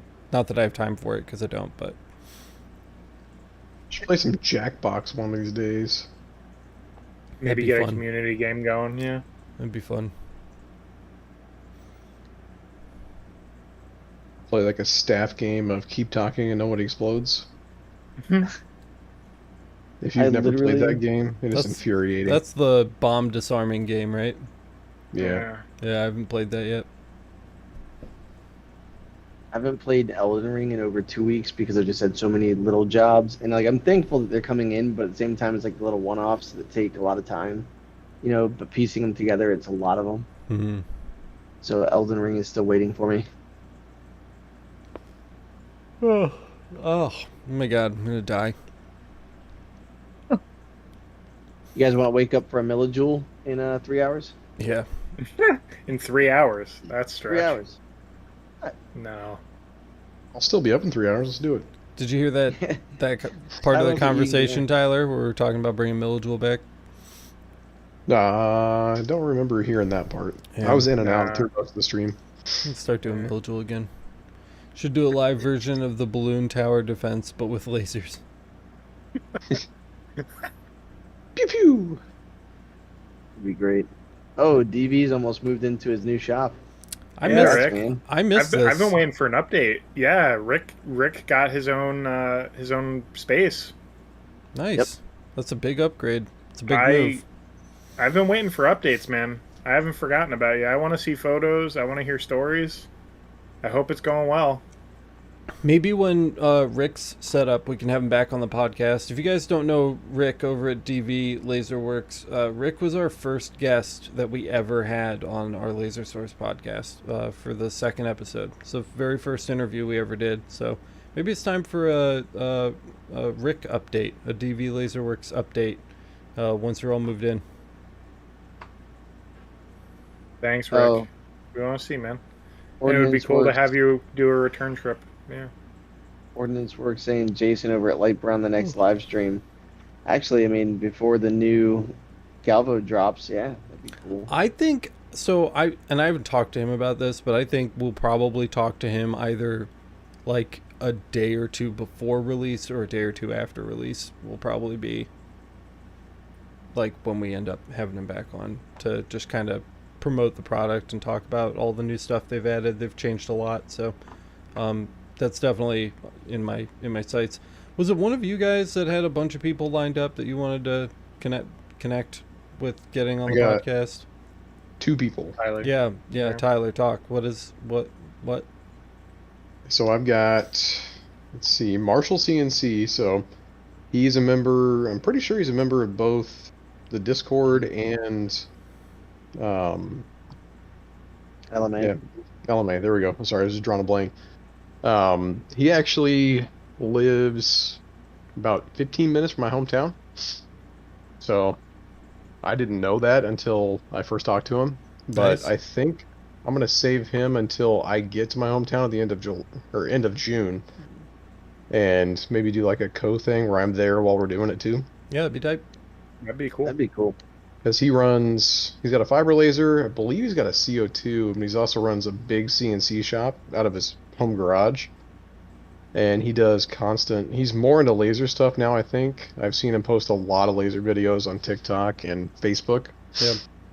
Mostly doing like knives and flasks and just everything. Doing a lot of like going to markets and stuff. Yep. And then the other one is Trevor from Navarre 3D Printing. He also has a Galvo laser. I'm pretty sure he's into diodes too, as far as I know. Navarre, I know But Navarre. Yeah. But I'll also be going down there here in like a week too, so maybe I'll do another thing like that. Yeah, cool. I'm ready for it. The only thing that we have scheduled right now is Alicia Pate coming back on the 3rd to talk about her new Facebook group. So outside of that, we're open. Christian Michaels asking, does anybody have any thoughts about OhmTech pre-owned selection? I was looking at a used 20-watt fiber laser, 30% off. I mean, I'm sure that price is attractive. I don't know if I would recommend a new OhmTech fiber laser, let alone a used one. If you're getting a gantry laser, it's kind of a different story because the gantry lasers are really easy to fix yourself if something goes horribly wrong with them. But the fibers are a lot more difficult to solve your own problems, and if they have one, I feel like I would be concerned. Let me throw this into the mix for you too. And I totally agree with Alex, and we've actually had a lot of people in the community who have bought used machines from them and have been great, but have all been CO2 gantry. I'm looking at the machine you're talking about on OhmTech now, and that's $3,200 for a 20 watt. Whoa. You could get, yeah, you can get a, if you're going to look for a 20 watt, you can get a 20 watt Racus or Max from Mactron for $2,600. And if you account for customs, you're pretty close on that cost. Yeah, it's going to be about the same price. And that's brand new. And it's a Mactron, and it's brand new instead of a OhmTech. Yeah. If you don't count customs or anything like that, for $31 to $3,200, you could probably find a good 30 watt. I think I'd almost even still venture to recommend like CloudRay over OhmTech for fiber stuff. And I would probably still even not do that. Yeah, I mean it'll be cheaper than the Mactron and the OhmTech. That would probably be the cheapest way to go, and it would be a step up from the OhmTech. It's still a few steps down from the Mactron build quality wise, but I mean, if you're like on a really tight budget and you absolutely have to like save every dollar you can save, I would probably look at what CloudRay has to offer and import rather than purchasing something from OhmTech. I just don't. I just feel like they jumped into the fiber game at like the last minute. I don't know where they're sourcing any of their stuff, and they don't. Their stuff isn't super great, you know. And again, that's fine for gantry because if something goes horribly wrong, like you can fix it. It's my #1 gantry machine recommendation for people that are looking for one on a super tight budget. But you can fix like literally every single part of a gantry laser. You can like get your hands in there and replace it, fix it, swap it, buy replacements for it. And fiber just doesn't. It's just not the same. It's just not the same level of like user friendliness when it comes to repair. So yeah. See you later, Wendy. What's your time frame? Night, Wendy. Bye, Wendy. What's your time frame on looking at a fiber? Were you looking to buy soon, or were you planning for the future? Because the other thing too is Alex has a review that'll be coming out at some point. He's got a lot on his plate, but on the SFX, I don't know what their pricing is off of Amazon and eBay, but I think they have a couple of lower watt units. SFX is SFX is more in the Mactron price tier though, especially the US stock is fairly expensive. Okay. I mean, just I haven't published an official review, but worth it. It's worth the money, but you're going to be spending Mactron money on it. So yeah, if you're down in the OhmTech CloudRay budget area, SFX probably wouldn't be a good alternative. That's a good suggestion. Yeah. They're just I know the pricing, and they're a little more expensive still. They're kind of on the pricier end. Yeah. And then I have reviews that'll be coming out for Wisely, and also I'm working on getting a lasers only system in here. Yep. That'll be another 2 options that we might be able to recommend once we get. I have the Wisely here in the shop already, so I do have some hands-on time with that, but I need some more longevity testing before I'm ready to do a full review. And once we get a lasers only laser in the shop, that'll be a US based option, depending on how testing goes with that as well. Yep. So if you're not in a hurry, we might be able to offer you a couple other options at some point. But just keep an eye out for the reviews, or just reach out to us when you're getting closer to when you're ready. Very true. Yep. No problem, man. You know what I'm excited about? Not having to touch this rotary. You know what, man? Like, rotary content's so popular. I hate rotary, dude. I despise it. It's not fun. It's not exciting for me. It just blows. Like, every second of it blows. I don't like doing stuff on the rotary, It's man. wicked tedious. It's super tedious. And you know what?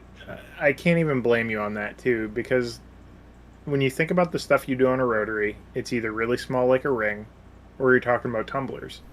But you also have a CO2 Galvo in the shop for doing tumblers now with Project Mark. You don't need to do the rotary anymore. I mean, unless it's like a full wrap. We just uploaded the Project Mark Essentials episode too, and that was all on the fiber. You don't even need a CO2 Galvo to do rotaries at that speed. You can do it on the fiber with a 300mm lens, whether you have a 30 watt or a 60 watt or higher laser 300mm lens, and you can just do Project Mark on tumblers with the fiber. All day. And the quality is virtually identical to that of the CO2. So there's really no reason for it, at least on big things. You know, I mean, if we're talking about like rifle barrels and you need like special marks that kind of go all the way around it, or like do some kind of like weird spiral pattern or something like deal. That's different. Then you need to kind of get into it, and that's why we're doing the rotary ring video, because we do kind of talk a little bit more about that kind of stuff. But for like tumblers, it's just not worth it, man. It's just not worth it. Learn to do Project Mark. It's so much better. Yeah, and just be able to be smart enough to turn down some jobs. Yeah. I stand by my recommendation on, if you ever think you'll ever need a rotary, get it with your machine so you know it has the connection and it's wired up for it. But I also stand by the fact that rotary is sometimes hard mode for things you can do with other tools, like Project Mark. Yep. Christian says he's looking to buy in the next few weeks, mainly for metal business cards, not much, no deep engraving. That's why I was looking at the laser pecker. Gotcha. Yeah, man. If you're in the Discord, reach out or ping me, and I'll let you know if I'm any closer to finishing up a review. I might be able to throw another name in the ring for you to take a look at, see if there's anything in your ballpark. Yeah.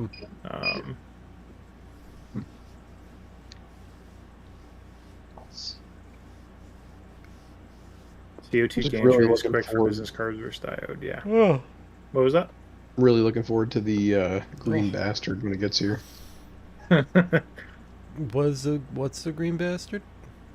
That He's 90 getting a watt CO2? CO2. You're getting a CO2? Yeah. Where That am? shit's good. What is going on? No, why have I missed all this news? Rick's getting a shop. You're getting a CO2. Who did you find to ship it up to you? I posted it a while back. Hold on, let me pull up my email.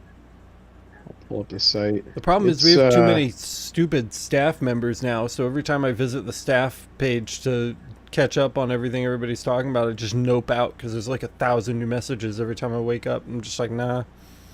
I read every single one of them every day. You're a psycho. It's so much fun. Yeah, that's fair. I'll be right back while he's pulling that up.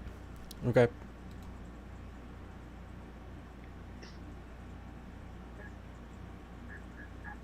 Have you ever seen Trailer Park Boys? Yeah.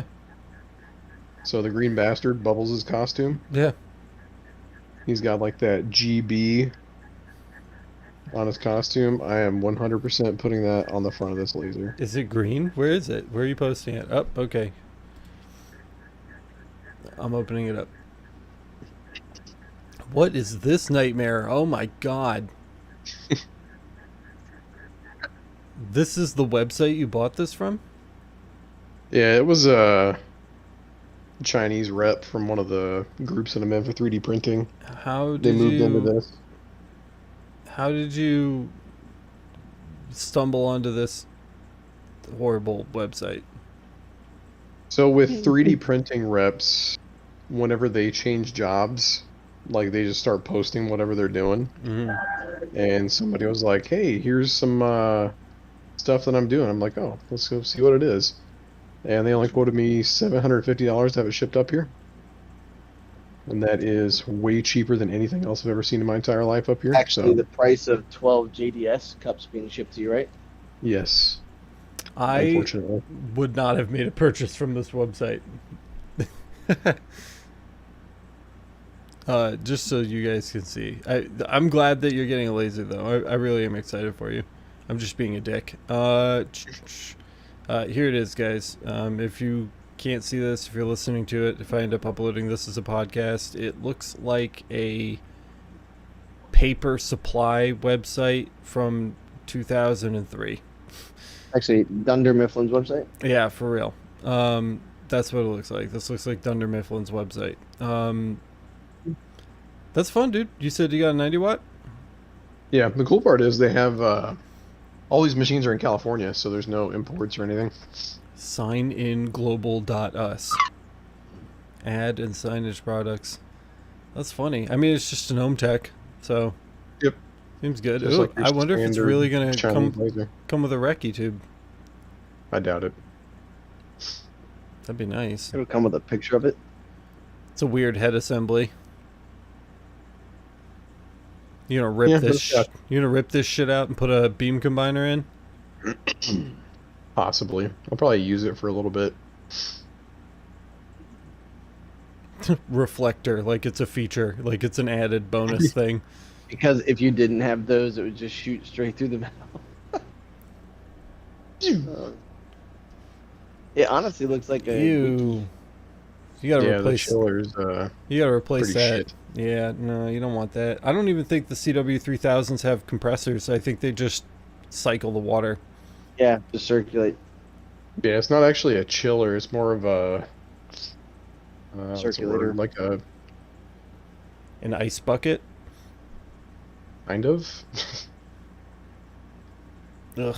Yeah. I mean, you're gonna have to gut it, but it Yeah, is as long as I better. can get it up here and Yeah, do some things that's with what I'm it. saying. The best laser is the one that you have, right?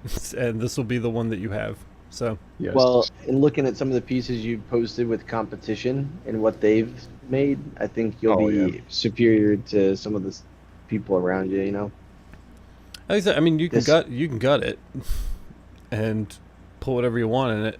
That's the beauty of it, right? It's kind of the canvas, and you can paint the masterpiece.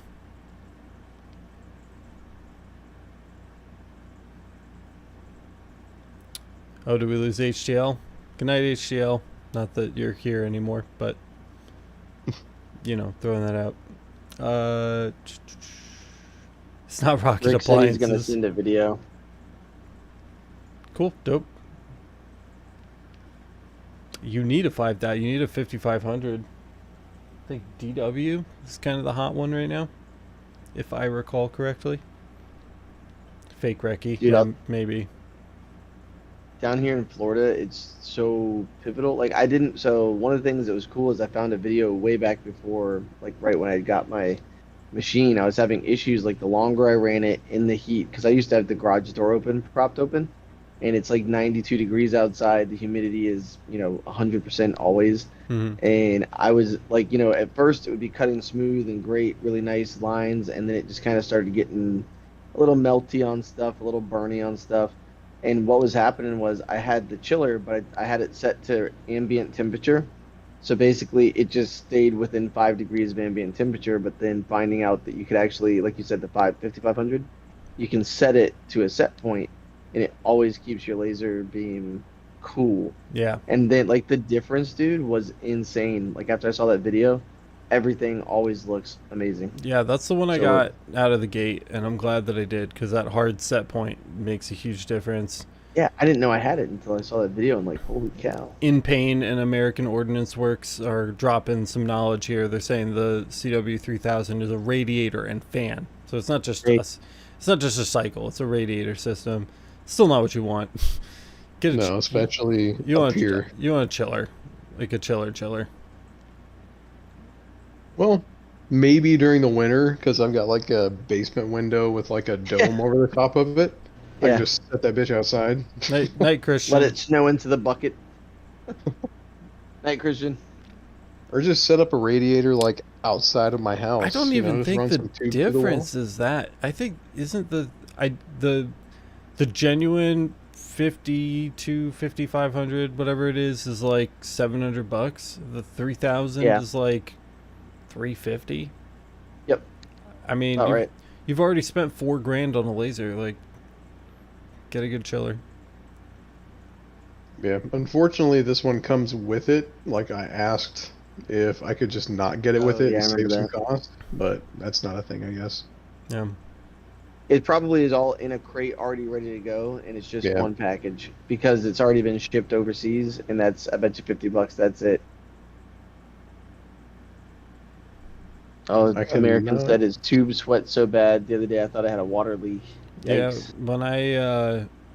when I was in the garage before we moved into the first shop, it wasn't like insulated or anything. It was basically outside. So in the middle of the summer when it was like 90 degrees and you were running the chiller through it, like you just open it up and you could collect like a glass of water out of that tube compartment.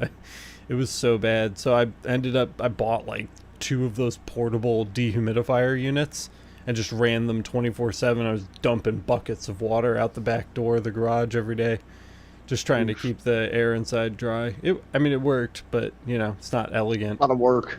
Yeah, lot of it was, work. it was a lot of work.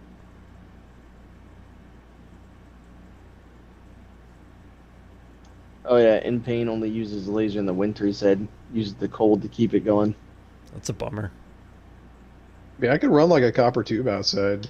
You know, it's negative 40 up here. That's actually a pretty smart idea, dude. Yeah.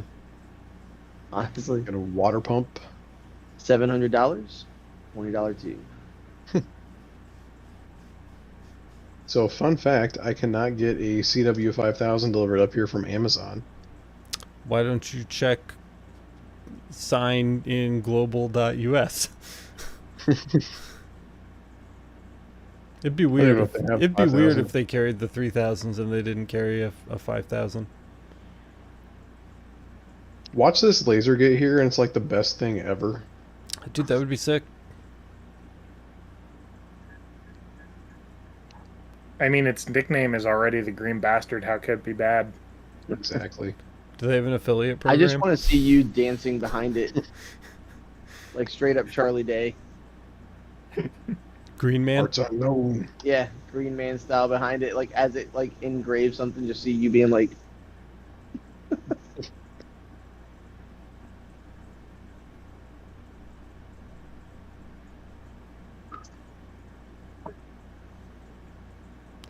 apparently I wasn't done with my job.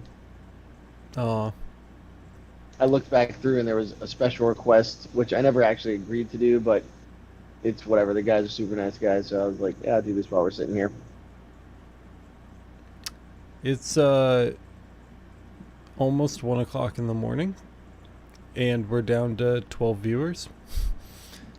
So I think we should probably call it a night. But I'm glad we got to hang out for a little bit, Tyler. It's good to see you, even though you're 4 hours early. Yep, it's not even 9 o'clock yet. I don't know what you guys are talking about. Bastard. Just But eating dinner. How's it feel to live in the past? yeah, right. It's amazing. He can stop the war before it happens. No. Listen, guys. You just watched me edit video for 2 hours, and then you watched me slur my words for another hour and a half. Thanks. I'm glad you find that entertaining. If you want to join the massive legion of people that continue to give us money to put stuff on the internet that probably shouldn't be on there, you can check that out over at masters.lasereverything.net. It's the only reason the channel exists. It's the only reason the channel will continue to exist in the future, is thanks to everybody's genuine support over there. So if you're already a supporter, thank you so very much for your continued support of Laser Everything and everything that we do. If you're not already over there, again, highly recommend you go check it out, masters.lasereverything.net. Links to our free Discord and Facebook groups are in the description. So go check out those. we got a lot of great content coming out for you. Kyle's got 2 episodes up on deck at the moment. This rotary ring video will be published in the morning. I just have this much to wrap up on that, and then I'll be moving on to some new stuff. Matt, you've got an episode coming out soon? Yeah, so I've got a couple different episodes coming up, going to be focused on business, basically looking at the tools that you use. So if you are someone trying to jump from hobby to business, or even if you're just trying to keep your finances in order, I'm going to be looking at QuickBooks. And then we also might have a podcast guest. I'm hoping that my accountant, who's an amazing accountant, is actually a partner in a pretty sizable group down here, would be willing to come talk to us about just some of the things that we should know as people trying to either start a business, who are already in business, or best practices kind of stuff. Yeah. And I think Alex said he might do some mirror videos with me, looking at Square, possibly. Yeah. So just things that for everybody trying to focus on some other aspects of their business. And that's all going to be on Laser Everything 2, or Laser Everything Else, the second Laser Everything channel. So make sure you go check that out. It's youtube.com/Laser Everything Else. Maybe we'll even eke an episode out of Tyler at some point. Wouldn't that be nice? Let's get the Green Bastard in. Let's do it. Yeah, sick. We can check out cool. the fucking Green Bastard, I guess. And I think that's all I've got, guys. If you got value out of today's episode, don't forget to smash the like button. It helps get our content in front of more people, boosts engagement, and don't forget to subscribe and hit the notification bell so that you get notified the next time we upload a video. I really think that's it. One more thing. Thanks to everybody who supported us. Keep an eye out on the 24th. I even if I have to sit here by myself for the 1-year anniversary and talk to the wall, I'm going to do that. So I think you'll see the ring rotary video tomorrow. You'll probably see something from Kyle on Sunday, and then we'll be back on the 24th and we'll do our live podcast episode just like this, probably with more people. The guys are going to get excited about that and celebrate 1 year of Laser Everything. So that's all I've got, guys. Thank you, staff, for hanging out with me today and covering for me while I edited. I really appreciate that. And we will see you guys in the next one. Have a great night. See you guys. Night, everybody.